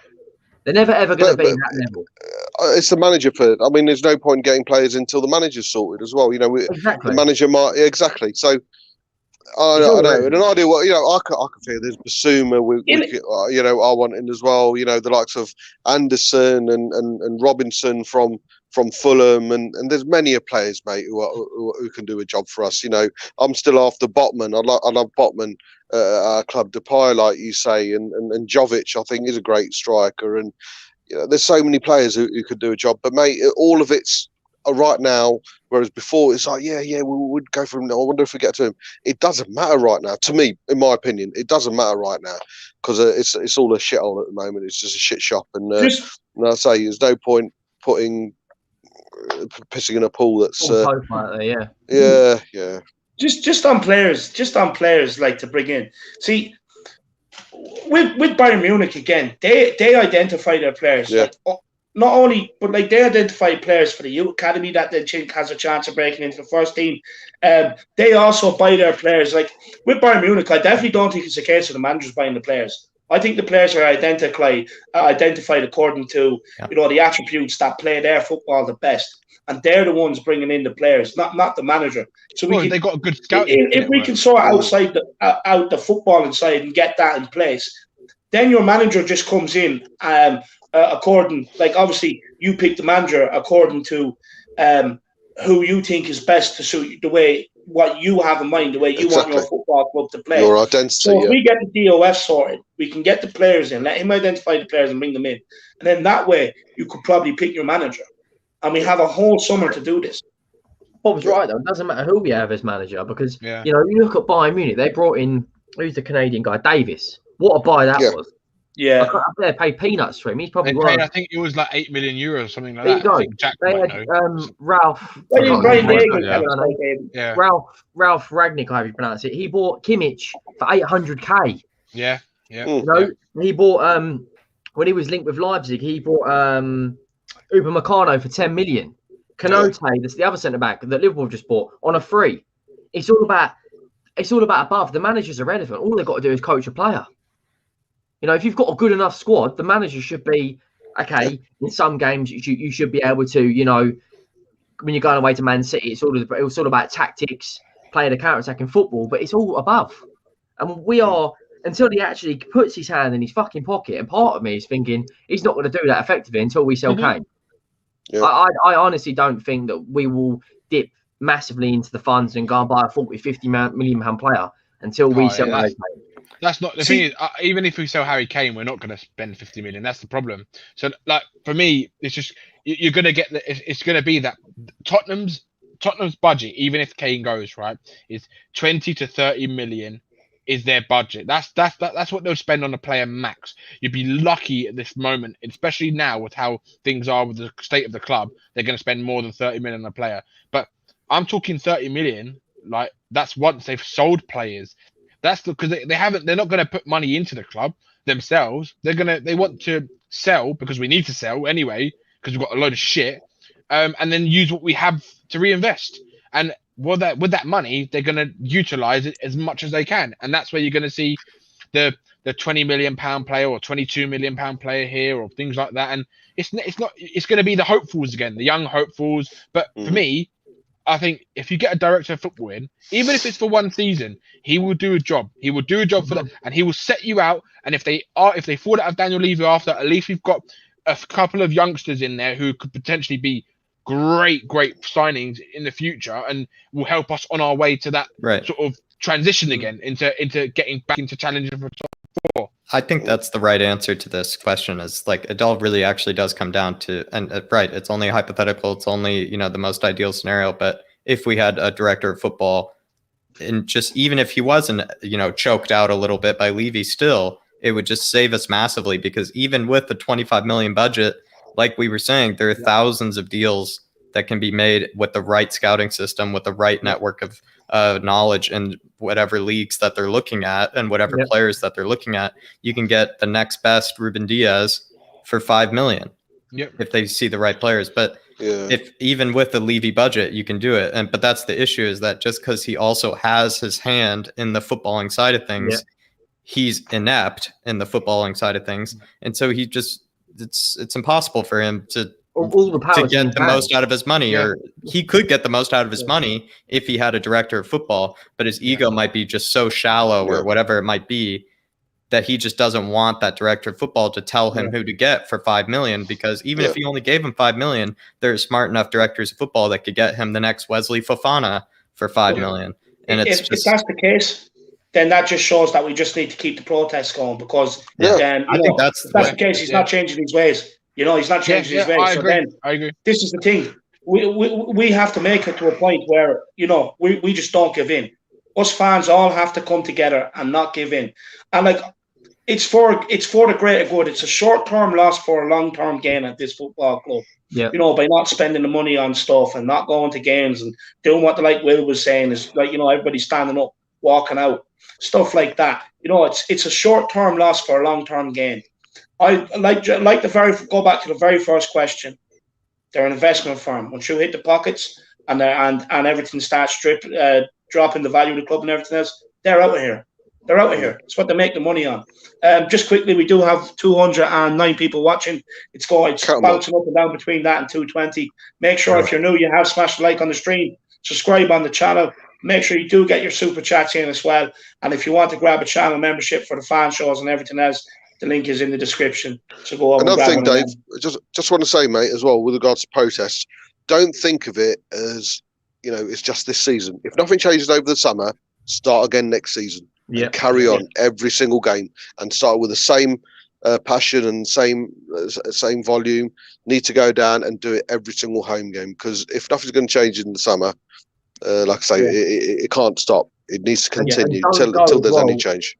Don't go if you feel you want to go because you want to be there. Don't go because you feel you need to be there. Yeah, you know, it's a peaceful process. We're not going down to cause a fucking riot. We're going down to just voice our opinions, basically. Yeah, 100%. Just quickly, Tim, man, he's a good contributor to the channel. He says, do you think we'd be better off finishing it and not have European football next season? Short answer on that is no, Tim, man. I just want to see my club in Europe. I'll even take the conference. I don't care. If we win that, I'll sing loud and proud. Just like I won the if we won the Champions League. It's We'll all be the one to the me. first team to win the conference European Championship, That's whatever it. it's going to Yeah, new record. Exactly. Play all new the kids record. in. Play all the kids in it. be. Why not? But Yeah. look, Play all the kids Brilliant in it. Do you know opportunity what? too. It actually really is. That's what I would do. Yeah. I would say yes, because then it gives you a chance to bed these youngsters in, and they Exactly. can come up Great against experience. lower league teams that are not in the Europa League, and Still give the Dane competitive. Scarlets of this world and give the Lavinias of this world like game time, Churkin, give all of these players time, and it will Everyone. help them. Look at how Harry Kane developed. Right, he's the best example. He used the Europa League to get into the Tottenham team. He was. Do you remember when Soldado and Adebayor weren't in the team, and Harry Kane was coming in? He was just scoring these goals left, right, and centre, long range shots in the Europa League. And then eventually, they gave him the chance in the first team, and then that was it. It never looked back. So it's the best 100%. chance for these youngsters. Look, we will press on with the questions because I know there's a few more to get through. We're getting through them slow. So go on, Jack, fire away with more, man. Yeah, so I think what we can take from that, the answer to that last one is kind of what Danny was saying, and I think we were all said it in some shape or form, is if we had a director in football, if Levy conceded to getting director of football, a lot of these problems and a lot of these issues could be in somewhat resolved, at least temporarily. So at least we're going to move on to this. What positions in the starting 11 do you feel like needs the most quality backup / depth? This could just be theoretical, like, you always need, a quality center attacking mid to replace your number 10. You always need 2 good left wingers, and if you think about the squad in general, where do you think the most quality backup is needed? Oh, left back, Mr. Anonymous, he has to go. Mr. Roundabout, he has to go. Ben Davies is gone. For me, you have Sessegnon, you have Sirkin. You don't even need to buy a replacement. You know what I mean? You can sell him, free up that money, and then you go in and you address the centre-back issues. That needs to be majorly improved this year. Yeah, Toby's only getting older, but I would keep him around for another year. Are we talking backup? Yeah, backup squad depth, someone that can either come in off the bench or someone that's just when that player is tired. What positions in the squad do you feel like is just most vital? Midfield. Centre midfield. Højbjerg's position. That's what we need the most. Yeah. Backup. If you're talking about backup, Højbjerg's position is 1,000,000%. And I know we're going to have Skip there, right? But the problem is, I'd rather see Skip in the first team with Højbjerg because he needs someone else like him to do the job that he's doing. And we need another one on top of that. Yeah, so we would need another one for the backup because you're going to trust Sissoko there? I mean, come on, man. He's going to be gone. You're going to trust Winks there? Other than that, who else have we actually got? Because Lo Celso can't do that job, and Dembele can't do that job because he doesn't want to do the job. Because he's a lazy Ndom burger. Do you know what I mean? Like, he don't care. And on French fries. Yeah, exactly.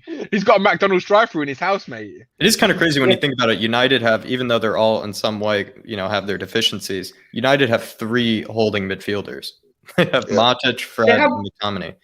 Yeah. They have some sick. They even have Donny van de Beek off the bench to come and change the game. Pogba's been on the bench a lot of times this season.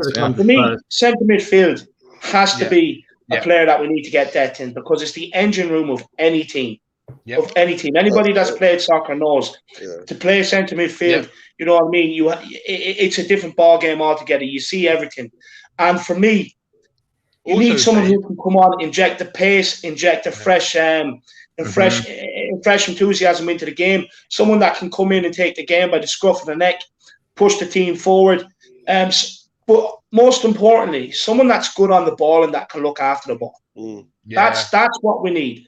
Someone that you can look at on the bench and say, get him on. Because especially on the back foot, like I've seen a lot of times this season, we've been on the back foot second half. Now, in that second half, if we could get someone to come on in the centre midfield and dictate the play, dictate the game, slow it down, speed it up, ping it over left, right, play shorts, 1-2s. That's enough. Another thing we don't see enough of with this team is a lot of 1-2 stuff like that. So that's the position I think. And it's been dead in our club since Moussa Dembele left. I'm sorry. Bob asked me a question on his show earlier on. Who do you think the most influential Spurs player has been?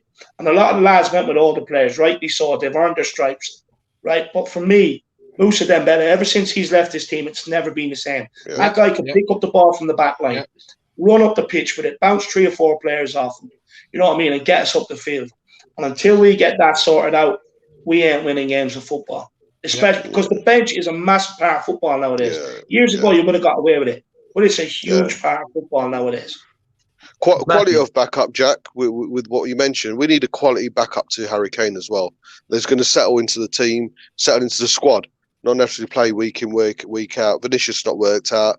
And ideally, I don't want someone who's like for like with Harry Kane. Ideally, I want someone who can complement him. In an ideal world, it's a few. But no, for me, someone small and nippy. Harry Kane, and can you imagine in prime Defoe, Little and Large, them two what up about front? Danny Ings, Bobby? His contract's coming to an end. Yeah, but he's a good too example light of for that, life. I wouldn't say no to him. Of course, I wouldn't. But for me, I just think we need someone nippy, small, fast around Harry Kane who can play with him, but also play off the front. But Jermaine Defoe, I mean, I'd take him on, mate. Right now, he's always doing it at Rangers. I mean, that's obviously a bit too far.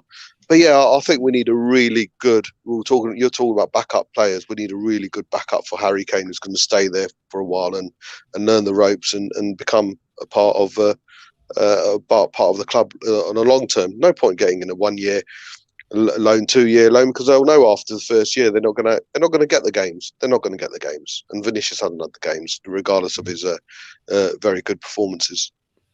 Henry, what do you think? What type of position is just the most? What do you need that quality backup for the most? Like, what position needs it the most? I think one's overlooked a lot, and I think that's Son. If Son gets hit, fair enough. Okay, I mean, Son went for a bit of a period in April and March where he weren't scoring enough, but he still has that engine to drive from one penalty area to the other and take kind of what David said about Vincent Dembele, drive you upfield. He's massive for us. When Kane went out in the year we went to the Champions League final, he carried the team. Performances away at the Etihad, performances at home to Man City. He steps up a lot. This is going to be second season where in all competitions he's going to have 20 goals and 20 assists. That is very good numbers. People overlook Son a lot. Bob said Kane. For me, centre back as well. We don't have it. If Alderweireld goes out, who's a leader at the back? David said as well, energy in the midfield. We don't actually have a midfielder in the club that can control a game. Yeah. And I'm talking simple facts. We don't have a Pirlo. We don't have a Modric. We don't have a Michael Carrick. We don't have a Fabregas. We don't have anyone that can pull the strings, play that 30, 40-yard pass, and actually, Fabregas played false nine for Spain. We don't have anyone that can do that. We've got a Højbjerg, who is a crunch player, Ndombele, who turns into twinkle toes once every 10 games. Harry Winks is let's just not even talk about Winks and Sissoko. And then who else have we got? Dele Alli, who does one good thing every 40 games. We don't actually have good players to have good backups. That's the problem. A lot of these players, right back. When we signed Doherty, for me, that was massive for us. Last year, he was top 3 right backs in the league, and you look at his goals, assists. Exactly. I was well happy with that. I was like, do you know what? If we had a decent centre back, and with the likes of Reguilon coming through and if Alderweireld can stay, I thought that's a decent back four. Højbjerg sitting in front, the little Makaleli role, Michael Essien, and Doherty has gone from top 3 to top 3 best to top 3 worst. Yeah. That being said, I still think you put more effort in than Aurier. 100%. 100%. A complete clown. It's the ability thing with Doherty, isn't it? It's an ability thing. Unfortunately, the ability's not there. I do think though with Doherty, I think it's a coaching thing as well. I don't think Jose Mourinho is coaching because if you look at the way the players have been coached this season, they look unfit, right? They all look unfit, all of them, apart from Son. He's the only one that looks fit because that's just how Son's always been, right?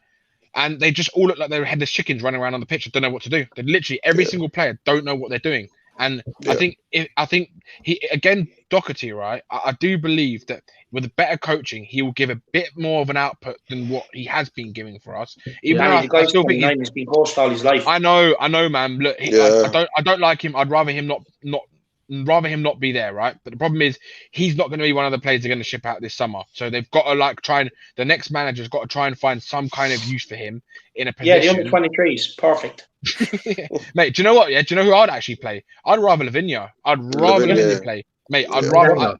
I like. No, not Tanganga for me, man. Tanganga, he can't. A better No, football brain than I do. he's a centre back, man. Anyone we've got, he has the best football brain any defender we've got. Yeah, but he gets turned easily. You've seen him against the really pacey players. Like Tanganga, right? He goes through games where he has a period where sometimes he's really good against these top players, and then other games, like the lesser players, make him look like shit when he's playing right back. That is, and that's out of his position though. He's a centre back. Yeah, when he plays right back, he's this is why. This is why I don't want him. This is why I don't want him as a right back. I'd rather someone who actually is a right back playing right back. I'd rather Lavinia. Now, and like David said, right, David, the best comment I've heard about the midfield, right? The problem is this season, this is where we've lost every single game is in the midfield. We've lost every single game in the midfield because what you've seen is Ndombele just does his own thing, right? Just wanders off and does his own thing, loses the ball all the time, and Højbjerg is looking to try and do fucking free man's job in the midfield, and he doesn't have enough legs in him to do everyone's job. So we need. But not only that, when he has Dyer behind him and he's constantly out of position, it's creating more work for Højbjerg.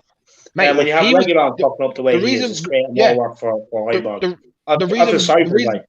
So do I. And the reason why we were where we were at the beginning of the season is because Højbjerg was covering for Dyer. So if you watch the games, right, go back and watch the game and watch the plays. He was covering. He was basically coming back in and filling in as like a centre back next to Dyer, and sometimes just in front of him, just to help cover him when he was doing the wrong things. Sissoko was as well. So was Sissoko. And then he just stopped playing all of a sudden. Then his head's back in France, mate. I'm telling you, he's going to go back to France in the summer. I think to be honest, I think we need players in a lot of positions as backup. To be honest. 100%. We're on with the super chat. He says back four and CDM, get a strong defense sorted. 100%. Big up for the super chat. You got to start with that, unfortunately. 100%. And Jordan Stevens, big up Jordan. Welcome to the stream, my man. He says I love Son and he's probably one of my favourite players. Well, I must admit, I think he's looked a bit lazy recently. Maybe unpopular opinion. No, I'd go along the lines of that. But big yourself up, Jordan Stephen. Everyone else. Like I said, there's 218 people watching. Smash a like on the stream, subscribe on the channel, and do not be afraid to get your super chats in with your thoughts and opinions. And they are greatly, greatly appreciated and helps me keep putting out content like this every day of the week if you need your therapy. But Jack, we will move on with questions. I doubt we'll get through them all this evening because we already are on an hour and a half. Mary's trying to pick between them. Okay, so we're moving on. It's kind of similar I need to move on anyway because I've sent a message. I've got a couple of things on, but absolutely honoured as always coming on the Big Man Show. And Jack, your questions always give me a headache. So, but cheers for that. And nice to see you again, Henry, and the bun. You too, mate. Yeah, Bob, sort your hair out, mate. You have 211 people here now, Bob. Tell them what they have to look forward to coming up on your channel and why they need to get over and subscribe. Yeah, but I had the day before, the day after the day before show earlier today with the mighty Irish Hotspur there. Absolutely fantastic show. Record viewings. I've never had so many people view it. I've had a little clip it that's taken out about you clotheslining your wife, your missus, which was absolutely fantastic. And we'll be doing content regarding the protest throughout the week. And obviously we've got a special coming up as well. I'm still not quite sure what we're going to do, but I think it's going to be something to do with comments within YouTube. Some of the comments that are been left today, and Dave, you're aware, and Danny, you are as well. Are a bit. I enjoy it to be honest. I enjoy it. Yeah, I know, but it's. I like to get to know the mindset. Yeah. And I might even try and get a couple of people on who have written a few very fiery comments. So, but that's what my show's about. Yeah. Bob Spur TV. Pop on whenever you can. Henry, thank you very much. Jack, Bun. Thank you, Bob. Good to see you, Bob. See you later. Cheers. Come on, you Spurs. Enoch out, 15th. Big up, Bob. And lads, there's no excuses. If I'm sure Bob won't mind me saying this, but if Bob has, heart problems and stuff like that, and he's still getting down, there's no excuses for anybody. No excuses for anybody. Big up Bob Spur. Everybody do get over, check out his page. It's awesome. I was on there today. Another great show today. Great people on, great guests.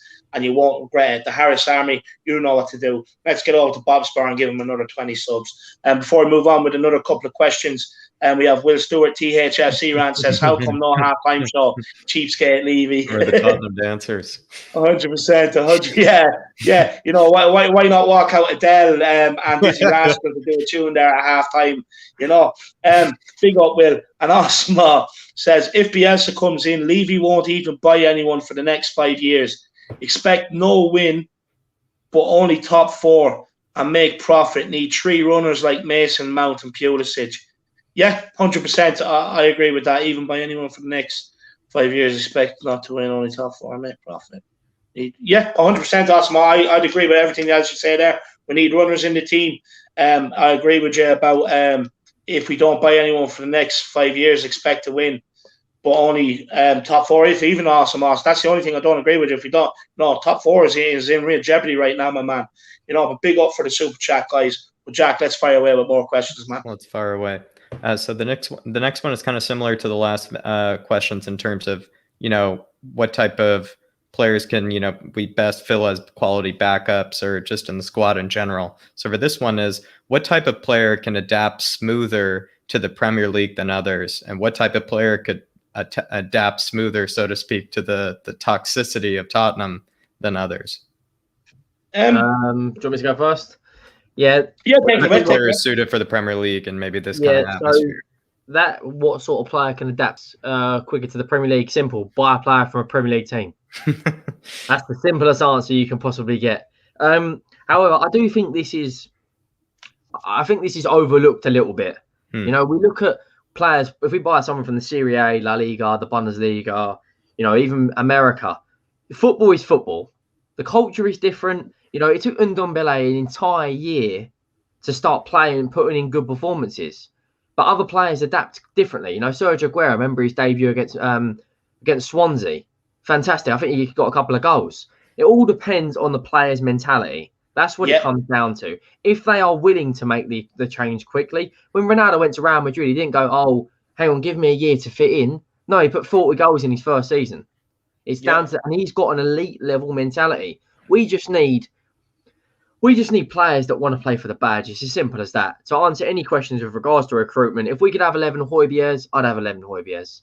He gives everything. I know, you know, people will come out and say he hasn't been on it the last couple of months, but you have to understand he is fatigued. I don't think he's missed the Premier League game this season. But his effort still just puts him above others. Exactly. Because he's the last one you would say something about, because there's so many others that just are so well below what he's putting out there still. So he's the last one. Yeah, he would literally run for a brick wall for a manager if he believed in him. But I think that was part of the question. What was the other part? Sorry, I think it was No, it's just because, you know, we want to get through some of these questions. Yeah, it was just like, what type of player, you know, would suit really just the Premier League in general? What are the qualities of those players? But I really agree with you know, you had 2 different answers. You just said a Premier League player, or it's just based on the individual. You know, this is Adama Traore. A lot of people want him, but he's a bodybuilder. He put his baby all and he can run 100 meters in 10 seconds. But is he gonna take us to the next level? We're all about improvement. That's what we need. Improve every position, change the mentality of the football club, get leaders. You know, I think the 2 main areas we need to improve off the back is a centre back and a playmaker. How we still haven't replaced Christian Eriksen, it should be a crime. Because he when he was on his day, he's up there with Kevin De Bruyne. And when you look at his output, the levels, and you know, if we brought Ruben Diaz, we would be in that top 4. I don't question it. Yeah, a leader at the back. You know, he's had a bigger impact at Manchester City than Virgil van Dijk did at Liverpool. Yeah. So, I don't know what you think, David, but that's just my opinion. No, look, on terms of what players suit for the Premier League, I say this so many times on my stream. It's about mentality. You know, you can bring any player into the Premier League with potential. You don't have that desire to be better every day. You don't have that desire to win every day, even in training. You don't have that desire to be the best. You ain't going to cut it. You're not going to cut it. It's that simple. You look at the likes of Adel Taarabt, what's that English guy? Ravel Morrison. Yeah. Right? All the ability in the world. Could have been some of the best players in the world. Could have been up there challenging Messi and Ronaldo at Ballon d'Or. These guys are that good. But their mentality, how they live their lives off the field, is another huge one. How you live, and I don't care what anyone says. They can say it's harsh, right? But I listen to the greatest manager speak. Sir Alex Ferguson, right? Always, all the great managers always do their homework about the players' lives off the pitch. They always ask about character. They always ask about their mentality. And because there is a certain type of character and mentality in that even if they're not technically the best sometimes, that makes up for it. It makes up for that drive, that determination.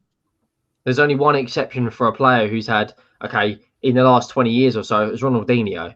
Now, he used to go out on the beer and eat whatever he wanted, but that's because he had the ability. Not everyone's blessed like that. George Best, another one. He still faded out early. Yeah. He still faded out early, and that's why he couldn't. But the thing is with them guys, it's back to the mentality. It's back to the mentality. Even though they were out partying, they still, when they were on the pitch, they wanted to be there. They wanted to perform. They wanted the ball to be able to show off their tricks and flicks and how good they were, and they wanted to win. They wanted to win. We have too many players at this club who are happy to take their 100 grand a week, drive home in their big 60 grand Range Rover. You know what I mean? Like I said, sleep on the best of mattress, queen size bed, memory foam, Egyptian cotton sheets, the finest stuff you can imagine for your bed. You know what I mean? With plenty of room to be able to walk around each sides of it, walk-in wardrobe. You know what I mean? To have training stuff at home. And these guys are just pampered. The guys we have at this club are too pampered and they don't want to win. A mentality issue. A lot of fans over the last, even under Pochettino's era, all were talking about mentality. When there's pressure on these players, they cry, they moan, and they crumble. They melt like a plastic bottle. I want them to be a glass bottle. I want them to be strong. I want them to go, you know what I mean? Just honestly, Henry's right. It's mentality. And every great manager always says it's about the mentality of your players. You can coach players all you want. But, you know, if they have a losing mentality or they don't believe they can achieve or they're afraid to achieve, you ain't winning anything. It's all about mentality, and that's it. Like, and for instance, I sum it up. We bought Lascelles for 45 million. Look at the mentality of the guy. He's just happy to be out there. He doesn't really care about winning. Let's be honest. I don't see a player there that when we're losing gets angry and tries to make things happen. Yeah. Where you look at Bruno Fernandes, who we should have got for an extra 5-10 million, you look at his mentality. He walked into United. He changed that dressing room. He walked in at halftime in our game and absolutely ransacked that dressing room, told some whole truths. And ever since we stuffed United 6-1, look where they are now. Look where they are now. When United are losing, look how thick the guy gets. He's always snapping, snarling in the referee's ear. When he gets on the ball, he's proactive. He wants to make things happen. And that's the difference. That's the difference that sort of money is, the mentality. Both brilliant answers. Both brilliant answers. I completely agree with you. I think we could move on maybe to the next organ of the problem, which are the players. And these are going to be all questions in relation to maybe how we can fix some of the players, how you would maybe fix some of these players. And we're going to first start with, out of Tanguy, Gio, and Dele Alli, which two would you move on if Sabitzer came to the club? Because I feel like, and also the second question, would you move two of those players on? But I think in my opinion, I think you should move two of them on. And which ones would you? Dele Alli and Celso. It's not even. I'm sorry. This whole Dele Alli stuff. Yeah, don't get me wrong.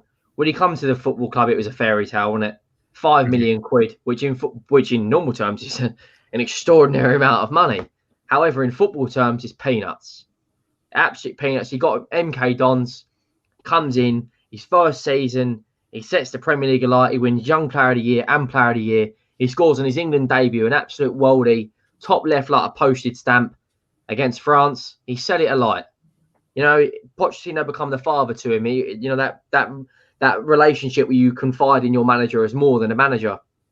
Pochettino, at the end of his time at Tottenham, it kind of started falling out, and we kind of started seeing a Dele Alli where his ego took over, and he started caring more about his clothes, his designer stuff, his image.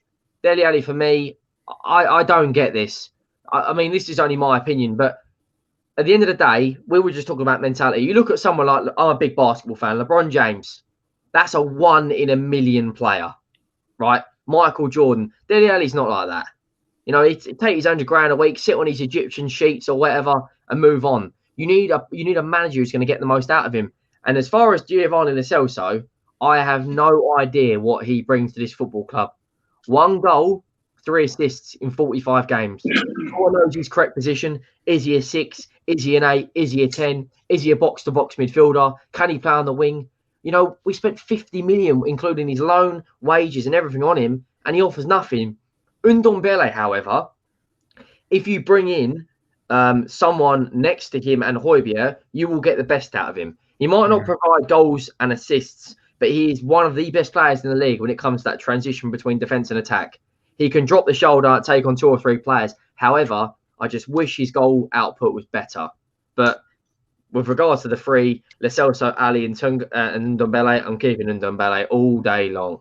Not even a debate. See you later. I'd get rid of Lo Celso. He'd be my top 3 players in the summer. And you wouldn't even keep any of them if you had the option, right? No, that's it. Dele Alli. In today's market, you got to think he's an England player. If he gets back into the Euro squad, which I doubt he will, you could probably get 30, 35 million for Dele Alli when you look at what Liverpool got for Ryan Brewster. You could still sell Gio for a lot too, believe me. Yeah, exactly. And then you put that money combined and you go out and you buy someone like Sabitzer who knows he's number 10 and he's an unbelievable player.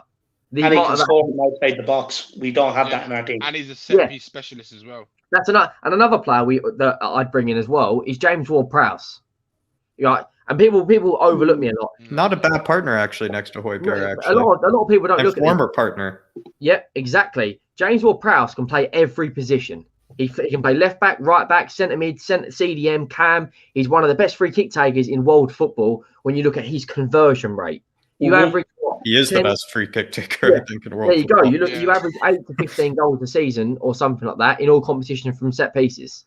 That could be the difference between us getting Champions League. And he is by far better than any of the midfielders you've got when you look at Winks, Lo Celso, Sissoko. 100%. He offers a lot more. Do you think, Henry, do you think he'd be the midfielder that that we were talking about, that we needed, that can dictate the game, slow it down, speed it up if necessary? I'm quite a bit of a James Ward-Prowse fan. I don't think he's going to be the Modric level, obviously not, but he can definitely dictate a game. He played right back the other day. I've called him the English Tony Kroos before. There you go. I've called him. How old is James Ward-Prowse? How old is he? I think he's 25, 26. But he played right back and pocketed Wilfried Zaha. He's a central midfielder, pocketing one of the most. I wouldn't say Zaha is world class, but he's an absolute pain in the arse. Yeah, he's very mouthy. He's right up against you. He loves to scrap. He's someone that we could bring in. He's a much better alternative option than Harry Winks. And he loves London, so staying in London would be ideal for him. I mean, he's better than what we got. He's better than what we got, for sure. I would love to get Zaha. If we don't take up Bale, I'd love for us to go out and get Zaha for our right-hand side. I really would. It would answer also the goal help. Do you know what, Dave? Right, I'll be honest with you. Right, I like Zaha's directness, but his output is just shocking. It's shocking. But you look at look who was up front for Benteke. He barely hit. You can put all the chances on the plate for that guy. You know what I mean? He's not clinical. You imagine him serving up Harry Kane. You imagine his son getting across the other edge of the onto the far post. Wilfried Zaha, he can win your penalties. He can win your free kicks. And then if you have Henry was saying, someone like James Ward-Prowse, you can start taking advantage of that. But if you're winning free kicks and you're putting them into the box, and I've said this throughout this season, we need to buy a centre-back who's going to be brave and attack the ball. You look from our set pieces and set pieces coming into our box. Nobody wants to attack the ball. Nobody. And that's why you get caught so many times. So many times. But we still have 200 people watching. This is crazy. So and there's a lot of new faces in there. So people must be doing it on shifts. Make sure you smash a like on the stream, subscribe on the channel, and don't be afraid to get those super chats in with your thoughts. Danny, do you want to answer Jack's question, and then we'll move on with another? We'll probably get another 1 or 2 in, and then we'll leave it off there. Can you just repeat, Jack, for me? So it's kind of bearing in mind. Let me read it out. So it's these are kind of in terms of the players. How can we improve them, or which players do we move on, right? And the players that we have in our squad currently. Out of Tanguy, Gio, and Dele, which 2 would you move on, considering that Sabitzer is likely to come to the club? Would you move 2 of these players on if Sabitzer still came? Would you move 2 of those players on, and which ones would they be? I completely agree with what Henry said. For me, I think I've been saying this for weeks, right? For me, Dele Alli and Gio do a straight swap with Grealish. I'm telling you, they wouldn't say no to having Dele Alli in their team as well as Lo Celso. If you give him 2 players for Grealish, they'll take. I'm sure they'll take him. I'm sure. I know they wouldn't want to lose him, but if he was wanted to go, right? I know this has been a bit diluted as well, right? Because let's be real, like, is he really going to want to go to Spurs? I mean, if Harry Kane was to stay, I'm sure he would, because he's always wanted to play for Spurs, mate. I'm telling you, he wants to play with Harry Kane. That's who he wants to play with, right? And if we could get Grealish in, mate, I would, because let's be real, right? Sabitzer is not going to come to Spurs. People need to get Sabitzer out their head. He's only going to come to Spurs if we were in the Champions League. And also, Jose Mourinho was a big fan of Jose, right? He's a perfect kind of manager, like a Højbjerg for Jose, but Sabitzer is not going to happen. You think he's pulling out of the pre-contract and everything? No, I just think there's too many bigger clubs. There's too many bigger clubs that are going to want him, and they're going to go for him. And as soon as another club goes in for him, Tottenham are out of it straight away, because they've always said they never go into a bidding war with another club, because they never win, because they just don't want to fund it, do they? I just think Sabitzer's out the question for me. Look, if we were to bring in someone like Sabitzer, I would genuinely be gobsmacked. It would be. Well, that's why I'm even asking it, because I'm waiting to see the Mills like saying, that it's it's out the door, but you still every time I check up on it, it's still the same article. Yeah. There's an alternative option as well. There's an alternative. What's going to happen is we're going to keep going Sabitzer, and then before you know it, it's going to be some player you've never heard of in the Moldovan league. Yeah, we'll get Samuel from the French league or something like that. 100%. It's coming. We found it. We found Nkudu and Clinton and G. We'll find Samuel. Philip Brady, new channel member yesterday. Big yourself up. He says Troy Parrott scored for Ipswich today. I have to give my Irishman some recognition. He did. Wonder what his Spurs future holds. I'm not even going to end. I'm not being rude when I say this, but I'm not entertaining it. The reason why is because Winks and Ali come in and have a good game, and we always talk about their future, even though they're just shit. Troy Parrott is another one, doesn't live his life properly, and he won't succeed at the highest level. And we have Sam Spurs for life. That's the Paxton Road boys, I believe. Sam. Yes, Sam. Grealish has been much better ahead of us. Yeah, options. 100%. Much better options. Yeah, 100%. But Yeah, he does. Of course he does. Yeah. Next question, Jackal. Yes, sir. Do you want me? I think I'm just going to keep it still about the players just for this one. Yeah. So this is kind of considering for next season, and we have these great young center backs and Rodon and Tanganga. But realistically, in terms of the games that we won't have Europa League games. We might have Europa Conference League games next season. But how would you give Rodon and Tanganga more time? How would you develop them? In what games would you play them? Considering we also sign more center halves next season and all the defenders that we still have in our squad, how would you find time to give Rodon and Tanganga? For me, look, I think that's simple. Whether we get Europa League or Europa Conference. We've seen some of the teams who've got in the Europa League this year. Half of them were fucking plastering walls during the day and playing football at night. You know what I mean? So, to be honest with you, we can definitely use them in that more. We could. The likes of the early rounds of the FA Cup, League Cup, depending on the draw, you can use them there. But Tanganga and Rodon are good enough to play in the Premier League too. They are good enough to play in the Premier League. For me, I think Tanganga's top class. I agree with what Henry was saying. Do you think the next manager will, then I guess my next question for that then, do you think the next manager will see that in them, that they're worth playing in the Premier League? Because that's what I'm worried about.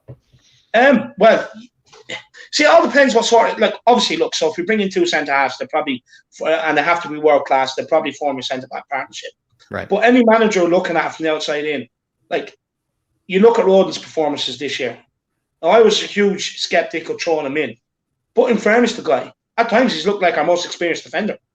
Against the Aston Villa game, I seen him over the left-hand side clearing the ball and over the right-hand side. He was everywhere. Yeah. For me, the guy has determination. He wants to prove he's Premier League level. So he will get better. And that determination and drive alone gets him through the games and makes him stand out above the rest. Right. Tanganga, for me, I think the guy is the new Ledley King. I've said this so long, even down to his injury problems. Yeah. He's so much like Ledley King for me. I really like what I see. He even made his debut against Liverpool like Ledley King did back in the day.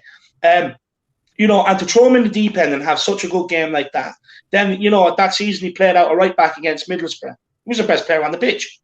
Yeah. For me, look, he's not a right back. He's definitely not a right back, but centre back, with Rodon and Tanganga, if you can bring in two world class centre backs for your main partnership, games where they need a rest and games that you're playing against lesser opposition. For me, if I was a manager, I would have no hesitation in bringing in Roden and Tanganga as a centre back, because you can work on that behind closed doors. Mm-hmm. You can just have them two constantly training together. When you're playing the 11-a-side match, have them two together. You know what I mean? You can work on that behind closed doors, and for me, I think that flourished from there on inwards. Beautiful. That sounds like a dream in the making. Danny, I'll go to you. Mm-hmm. I mean, how would you give time to them? Do you think, let's say we finish Europa Conference League, which seems likely, would you just exclusively give those games to them to help gel that relationship?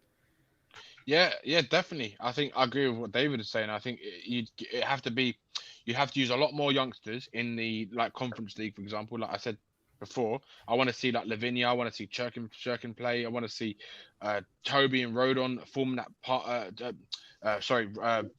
Rodon and Tanganga form that partnership, and get them used to playing together. I want to see Skip playing more. I want to see. Do you know who else I want to see? I want to see Alfie Devine, man. I want to see Alfie Devine and Harvey White play more in those games, because Alfie Devine, from what we've seen him, I know it's only Marine, right? But Harvey White's a dead ball specialist as well. Harvey White is a dead ball specialist. From what I've seen of him, right, I love the way he passes the ball, man. He can pass 10 times better than Harry Winks, and he can play long balls. He's a dead ball specialist, and Alfie Devine as well. He just looks. Do you know what Alfie Devine reminds me of? What I've seen in terms of your current player right now, he reminds me of like a Mason Mount. He's like a direct player. Like, he will run at players. He will go inside. He'll go left and right of them. He's not afraid to shoot. He can pass a ball. He's got an intelligent football brain. That's what Alfie Devine has got, and that's why I want to see someone like him and Dane Scarlett as well be given time in that competition next year. I don't want to see the first team players play in that competition. I'd like to see a mixture of it, but not like, I don't want to see Harry Kane in it if he's still at Tottenham. I just don't want to see that. I want to see them youngsters, because they're the ones who have got something to prove, right? This is like it's like the manager saying, "This is your chance, boys. Go and show me what you can do. Show me how good you can be how good you can be. Do what Harry Kane did. Prove to me you can play in these games, and then you'll get your chance in the Premier League or the other cups." Yeah. And that's it. And I agree with what Dave said, right? I want to see, even right now, I'd rather see Rodon and Tanganga play centre back right now. The rest of the season, I'd rather see it right now, because they're gonna at least give you 100% effort, more than what the defenders are giving now. I feel sorry for Toby a bit, because look, Toby obviously still probably technically the best defender at our club right now, but he is losing his legs. He's not the same player he was. And when you're playing him with someone like a fucking Eric Dyer, moon boots, who doesn't know how to defend to save his life, right? You're just doomed, mate. You're doomed. You're literally doomed. So for me, I'd rather see Rodon play. And do you know what, right? I fucking knew it. As soon as I saw Mason take over. Now I know, bear in mind that's a different conversation, right? I knew that Eric Dyer was going to come back into the squad because they're mates. I just knew it. And Rodon was playing so well up until that moment, and then as soon as he comes in, by Rodon, he's not even touched the team. Like, it pisses me off, man. Just before we get Henry's opinion on it, just quickly, a yeah or no from around the panel. But Kieran, it's an interesting point he makes about Boateng. Says unpopular, but Boateng is a good signing. Free would probably take a cut on his 210k a week at Byron. Probably say no because age, but high experience and statistically second best defender in Byron this season. Just on that, the reason why it's why it caught my eye is because would you take Boateng as sort of like a Thiago Silva situation at Chelsea? Sometimes class just outlasts age. Just quickly. I've watched, I think, Boateng just because I've watched a lot of Bundesliga, and I do like watching Die Mannschaft, or like the German national team. And he used to be, at one point, he was the best defender in the world. Like at 27 or 28, he was the best defender in the world. He could spray balls around the pitch. He was the fastest defender in the world. He was the strongest, the tallest, just in every regard, the best.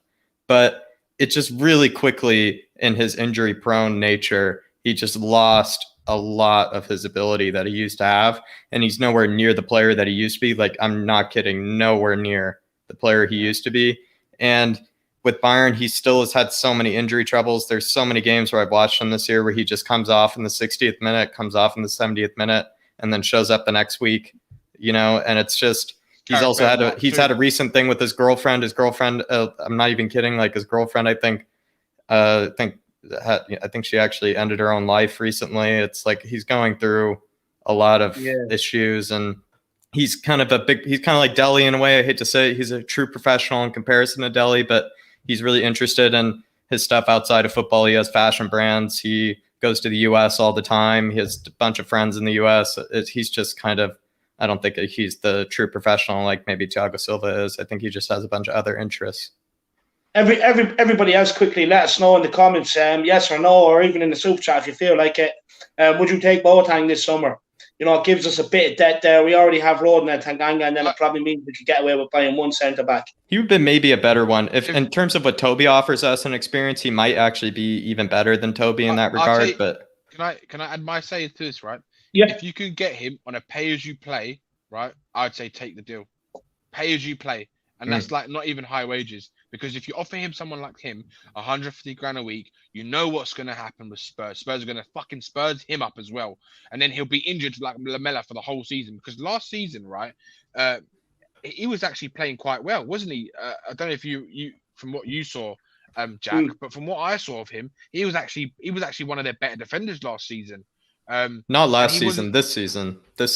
Because last season it was like David Alaba and Nicolas Zula and who else was it? And Lucas Hernandez and stuff. It wasn't as much him last season. It was really more towards the back end of last season he was playing. Yeah, he was, but it's just I think it's more been this like year in total that he's maybe had a resurgence. It wasn't like the injuries forced their hand to play him, so to speak. Yeah. Right. I mean, look, if it was a pay-as-you-play and it wasn't a lot of money, I'd say take him because he's probably better than what we fucking got right now. Let's be real.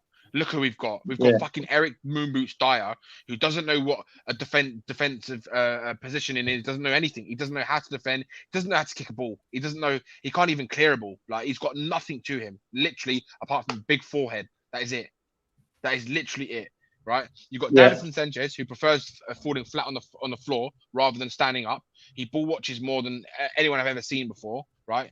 He just gives no effort. And who else? And apart from Toby, who's losing his legs, I mean, you've got Rodon and Tanganga. For me, it's the best two pair. And if you're not going to play them, then you might as well get someone else in. Yeah. Like someone like him in. He's going to be better than what the shit we have. Yeah, that's true. Yeah. That's true. But look, just quickly, Ronak, yes, I would. I'd celebrate it like it was the Champions League or a Premier League. Pathetic, I know, but I would. Look, we've been going for 2 hours now, so we will let Henry answer the last question that Jack asked. We will have Jack asked, not Jack asked. Sorry. We will have to do a round two with the same panel and get them on to finish off the questions and stuff like that because there is more there. So anyway, take it away, Henry. So the second bit, I'll take Boateng.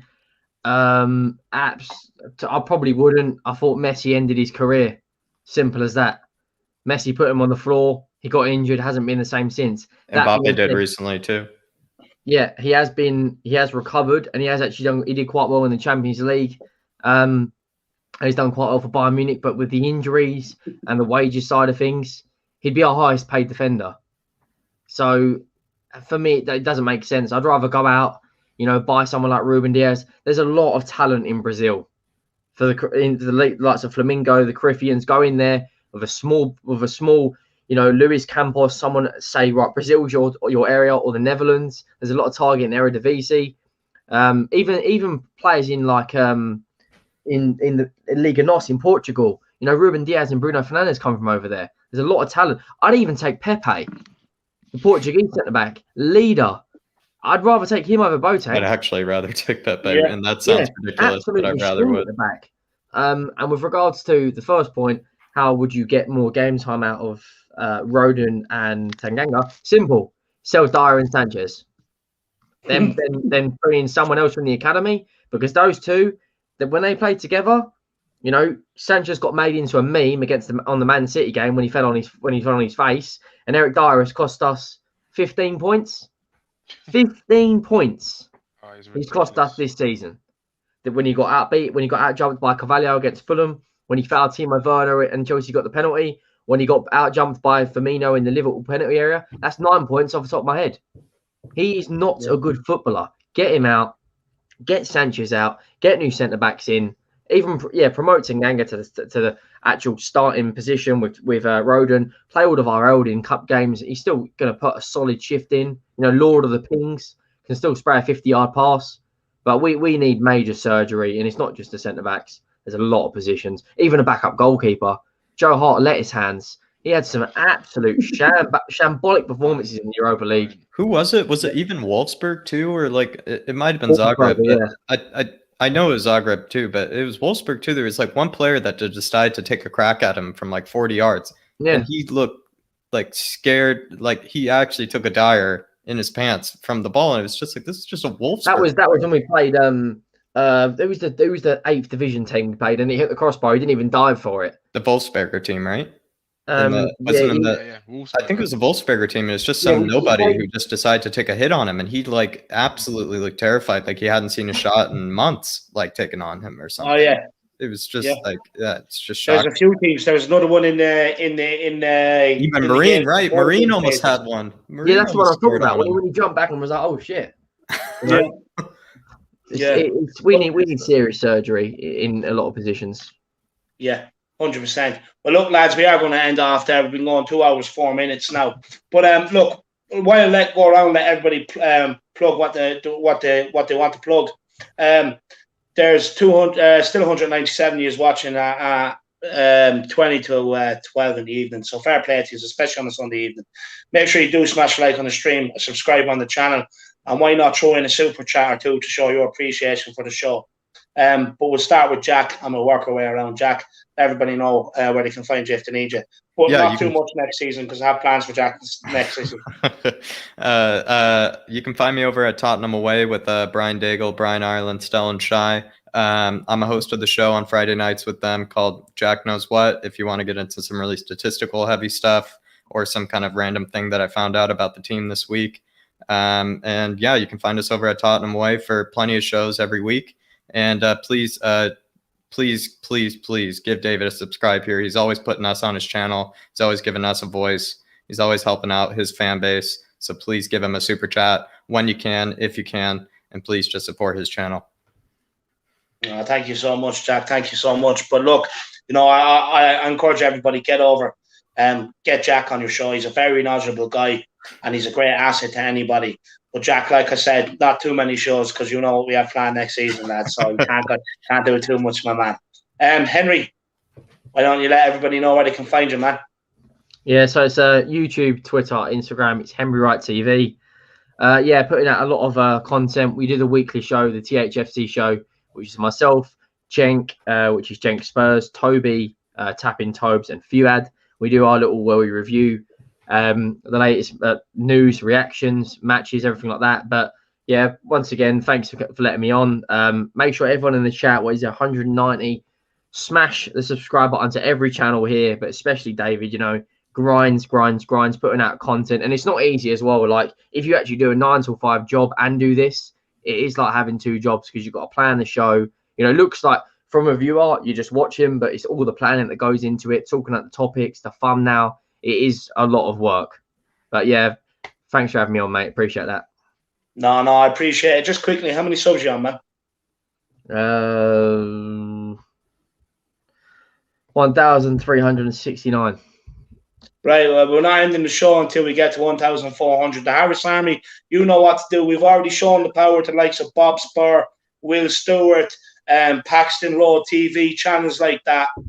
Get off of this viewing right now. Get over to Henry Wright TV. The link is in the description below. You don't even need to type it in and smash that subscribe button.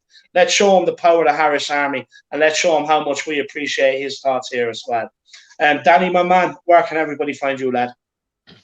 Yeah, so, you can find me in 2 places. You can find me right here on this fabulous man's channel, which is Irish Hotspur. I've got a regular guest on his show, and we might have another show coming soon with another special guest who's in the comments as well. I've also got my own channel coming out, hopefully at the beginning, or before the beginning of next season, which is going to be more of a general Premier League football debate show. And we're going to have fans from different teams because a lot of people I'm doing it with are pretty much as deluded as we are, but all from their own clubs. So if you like if you like watching people who are the delusional Arsenal fans, if you guys know what delusional Arsenal fans look like, just go on AFTV and you'll see them. If you like more of that, then you're going to like what we've got in store for the channel. So yeah, we've got a lot of things lined up. So just follow me, and you can find me on Twitter, which is at @inthebox_TV. Yeah, just follow the news on that, because we're going to have more and more news coming out as the weeks go on. 100%, and the link for Danny's Twitter is below, along with Jack's as well. Henry, have we got any subscribers yet? Yeah, we're on 1,374. So we've gained 6. That's not good enough. Like I said, I'll sit here and stare at the screen if I have to. At least let's get him to 390 or something like that. The Harris Army, you know what you need to do. Trust me. You know, whatever you see of Henry on this channel, he's just does the exact same on his channel. You're going to enjoy it just as much as I do. You know, so make sure you do get over there and smash or subscribe. Look, while we wait on him to do it, Jack, just fire out a simple question for us. Just out of curiosity, just out of absolutely, thanks for having me on. I really do appreciate that. It's absolutely mad. It's literally just going up 1,376 now. Come on, guys.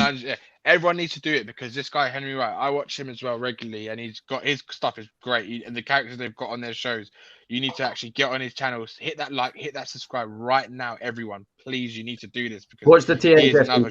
That's the best thing we do. Here's a funny one. Here's a funny one to end on. Do you guys think, a lot of people are thinking that the Spurs, with the mentality and everything, we didn't get to touch on the mentality, but do you think that the Spurs just hierarchy would permit hiring a sports psychologist for the players? Because I have this feeling that we would need one, but I'm wondering whether Levy would even hire a sports psychologist. And even if he did, I'm thinking you would want to keep it almost under wraps or like something in that regard. What do you guys think? Do you think Levy would even permit a sports psychologist around the club? Yeah, 100%. I think if, from what I've heard, it with both managers, Pochettino and Jose, the last two managers, they both wanted to use their own staff to do this kind of stuff, to do the psychological side of football, right? And they wanted to use their own people, not actual trained sports psychologists, basically. But just to do the same thing, though, at least. Yeah, but for me, I think they need that and trained professionals to do it, because our players have got underlying mental issues, trauma. Yeah, honestly, they really do. They really do, and it's come down from the board, from top to bottom. It's the board. It's the way the board think. It's kind of filtered down every level of the football club, and it's the way they do their business, the way they think, is why it's like that. So maybe I think Daniel Levy needs to see a psychiatrist, to be honest. Henry, what do you think? Do you think we should hire one, and do you think Levy would even consider doing that? Because he would be the guy paying him. The thing is, we've heard a lot of weird things around the club. Pochettino making players walk on hot coal. That was a weird one for me. To embrace the fight of the warrior or something. The quote was, maybe it could help. Change mentality. By the way, we're only 15 away from 1,400, which is absolutely nuts. Come on, guys. There's 147 of you less. The numbers are going down by the minute. I presume it's because you're going over to Henry Wright TV to smash that subscribe button. Come on, guys. 15 more left. Show them the power of the Harris Army. We have the power of YouTube sitting in our hands. So let's show these guys. Get over and smash that subscribe button.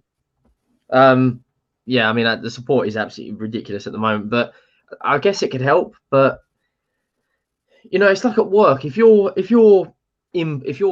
output at work drops, do you think your manager would get you any help, or do you think he'd just call you, say you shit, or just? The thing is, it could help, but then Daniel Levy needs it as well. Like Danny said, he is the man with all the power, and unfortunately, until he goes or until he steps away from the football side of things, we are going to be in this rut. But I have just a question for you three, and it's regards to Leicester at the moment. Do you think Leicester are operating as a bigger club than Tottenham are? And I'll just throw one thing in. Leicester have just signed, I can't remember what his name is, from Lille. Tomorrow. Yeah. Tomorrow. Yeah. Actually signed him. Yeah, I've just agreed a deal, 30 million. So you look at their midfield now, Yuri Tillemans and Didi, James Maddison, Samare. Do you think And Leicester, Mendy, then that backup that they had for Ndidi, Mendy has been great. You know, if Iheanacho keeps hitting well, they've also got Harvey Barnes, Soyuncu. They've got good fullbacks in Pereira, Castagna. Yeah, Pereira. Got another new sub there, Henry. How many are we at now, man? We need 10 more. 10 more. I did say I did say 1,400 is what you want to get to, isn't it? 1,400. Yeah, so around 1,390. But you know, do you think Leicester? You know, we're kind of sliding down, and they're kind of sliding up. Do you think Leicester are not a bigger club, but acting as a bigger club than Tottenham at the moment? I don't know if they're acting as a bigger club. It's just that they run their club better than even not including us, of course, but even better. They run their club better than Man United. They run it better than Chelsea. They run their club better than any other club. And even also their ownership supports the fans better than almost any other club, especially for a club with that much success recently. I mean, their owner recently passed away, but that owner had that motto of supporting the city and everything. And his son has taken that tenfold, apparently, where his son is at every game, supporting the fans. I think Leicester City also was one of the clubs that really didn't furlough very many staff and everything. And so it's just they run their club better than everybody. I don't know if they're necessarily a bigger club or try to act like a bigger club, because all they need to do is just run their club better, and that's all they've been doing. But then again, that does come under the sense if they are really acting like a bigger club, because the way they're investing in their team is they're showing that they want to compete with the best. Look at their back line, right? So they've got Fofana, one of the best young centre backs in the game right now, right? Justin, they've got look at their right backs. They've got Castagna, and they already had Pereira. They've got Pereira and Castagna as their right backs. Who have we got? Aurier and Doherty. It's a huge difference golfing talent. And Tillemans as well. You got like Henry just said, they've got Tillemans and Didi. They've got Mendy. They're gonna have Samare. It's endless talent. It's top players. These are great players. Far better than what we've got. As a squad, I'd prefer their squad than our squad right now, bearing Harry Kane and Son, because if you look at who their squad is, they're united together. But I think the players moved to Leicester City. Players who move to Leicester City, like Sumari, they're not moving because Leicester City is necessarily a big name. They're moving to Leicester City because they know Leicester City's going places, and they know Leicester City is a very well-run club, and they know that they're going to be treated well, and they know that the manager sees something in them. It's not going to be like Van de Beek, which is a great example. Sure, Man United invested in their squad, but look what happened to Van de Beek. That's not a well-run club if you're doing that to a player. But Leicester City would never do that to a player. So that's what I'm trying to make the distinction of, is a big club versus a smart club. Just quickly, lads, we are 8 more off. Come on, we all want to go and play a bit of FIFA. We want to go and play Pro Clubs or Warzone, whatever it is. Come on. 8 years. Surely there's 8 people. I don't even care if it's a sympathy sub. It all counts towards the YouTube algorithm. But Henry puts out great content. I don't lie to you, the Harris Army. Every channel I've asked you to go over and sub to, you've enjoyed it, and you've always come back to my content as well. So come on, 8 more years, please. We're all hanging here for a game of FIFA. six more now. Six more. Come on, 6 more. There has to be 6 more people there. We have 152. Come on, 6 years drop out. Go to the description below this video.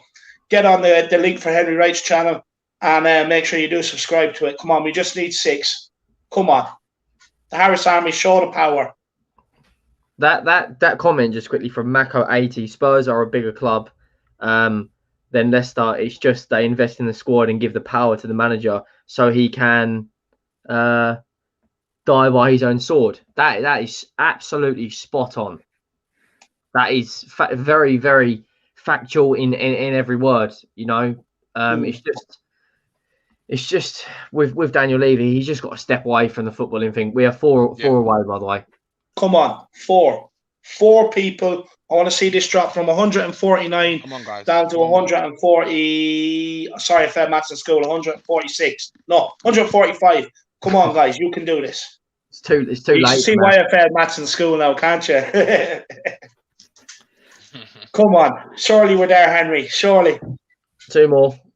2 more. Come on. There has to be 2. Will Stewart has already done it. Big up, Will. What a legend. And while you're at it, Once you finish subbing to Henry, get off to Will Stewart THFC rants and throw that guy a sub as well. He absolutely deserves it. Are we there, Henry?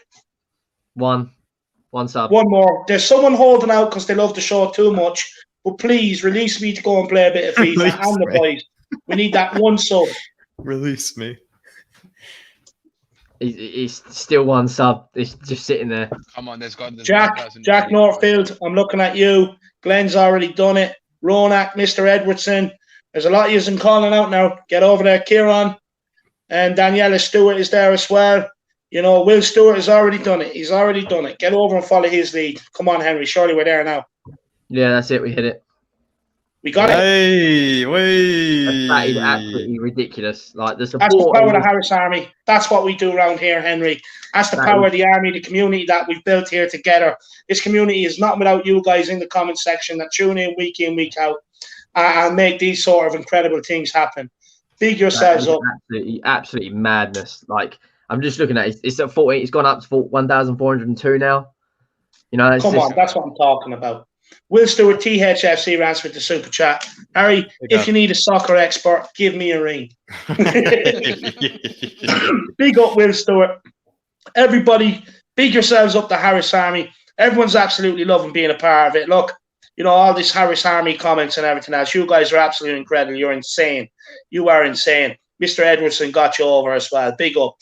So, if you have liked the stream, make sure you smash a like on the stream. And subscribe on the channel. A massive thank you to all you guys. Sorry, I need a drink. To all you super chatters out there who you know financially support me, all you channel members who are able to make me sit here and keep putting all these shows out, keep getting on all these guests. Big yourself up, and thank you for everybody for tuning in. We're going to come back with a round two because we didn't get even through half the questions. I don't think, Jack, did we? No. I put too many down, but you know, it's the passionate answers and it's the long, thorough answers that we're looking for anyway. So it's a good problem to have, right, David?